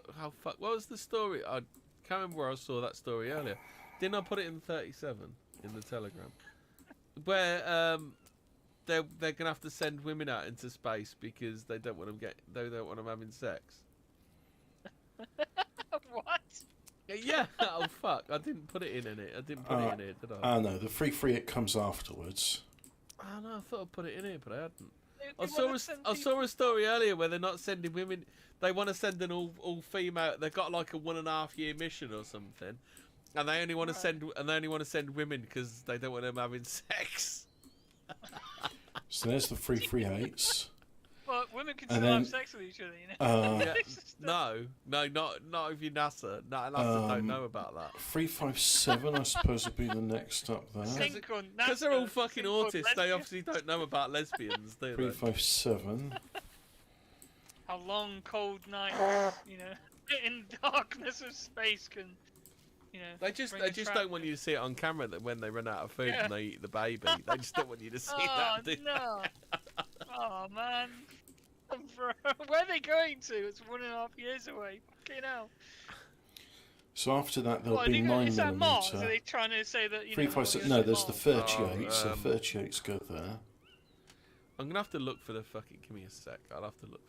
Read the one about the 762. Send me About the thing. pass- I Send me the link. forgot explain about this. 762. read about the Patterson Gimlin. I'll put it above They've got 38 AI 6. to sort it out. Uh, I'll see if I can find that story. It's in the back chat now. Lesbian domestics in space. That's the point. Do they know about the fucking domestic abuse Violence. statistics?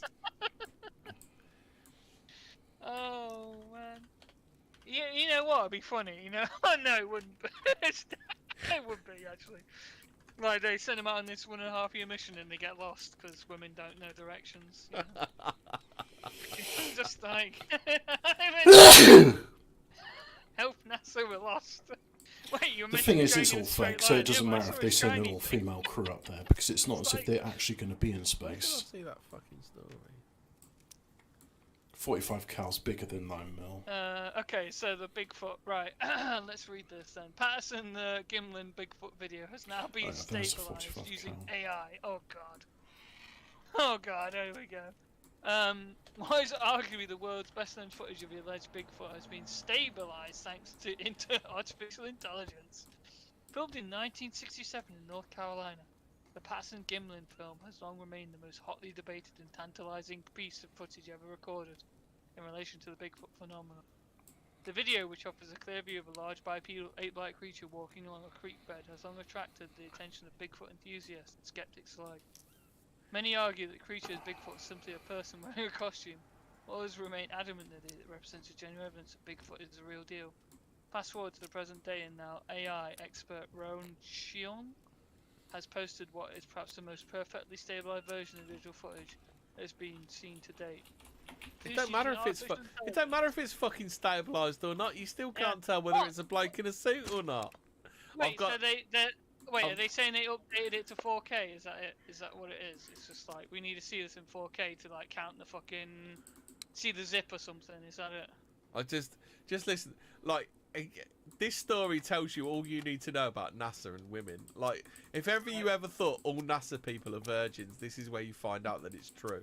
They are Mormons, so NASA that is secretly correct. considered all female missions to Mars in a report examining sexual dynamics among astronauts. It's been claimed. A paper showed the space agency has considered enforcing a strict gender divide on potential long-haul missions, according to astronaut Helen Sharman. Britain's first person in space told a conference that rumoured document filed some years ago was designed to address impure thoughts mixed spacefaring crews might suffer, Mail Online reported. The document's age could explain its apparent lack of consideration for same-sex attraction.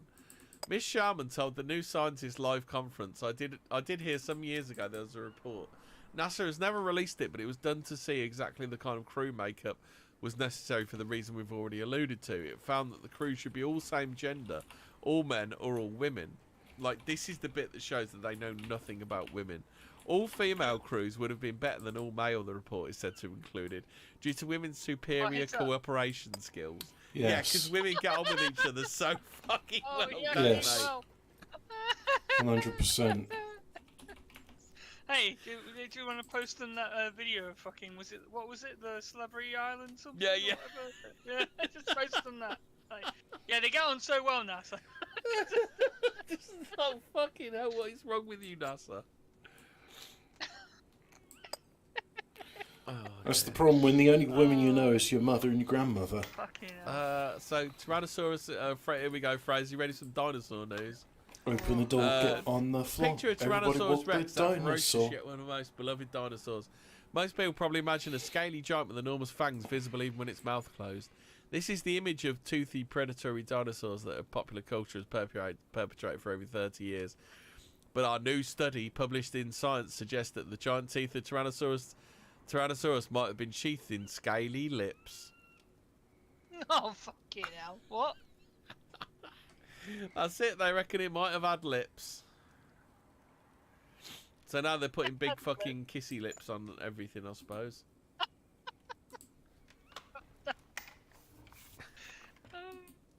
Give us a kiss. Yeah. It's too long and I'm not reading it, but yeah, it's just big lips. Ayo, big lips. Combined with scaly lips, our findings suggest that predatory dinosaurs may have had softer looking faces and mouths than we're used to. Don't let us fool you, behind those lips and gums were formidable flesh-rending teeth. Oh dear. Suitable for tearing into. They probably look a bit more like I'll Madonna, put the but with big Talkbox in teeth. there. Yeah. It'll be fine. Right, I'm absolutely fucked. How about you? I think that will leave it there. I'm done in. Thank you to everyone. Right, Catch night you all. later. See you next week. Oh, shit. Ah, right, okay, so let's have the theme tune again. So let's finish with the theme tune.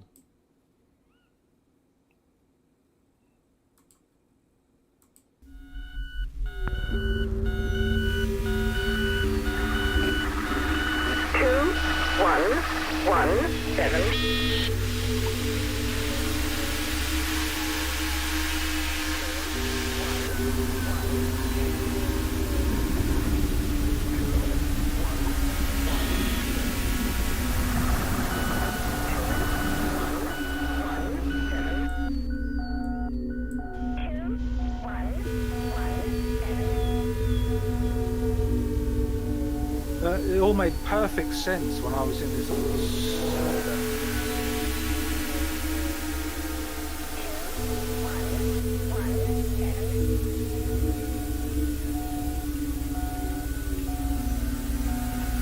How good is that, eh?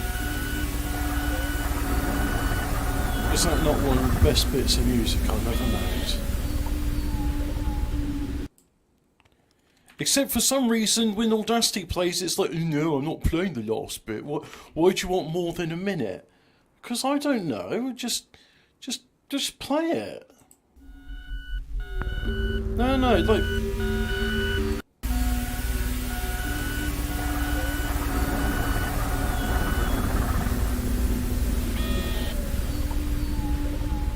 I should render it out. Welcome to another 14 words.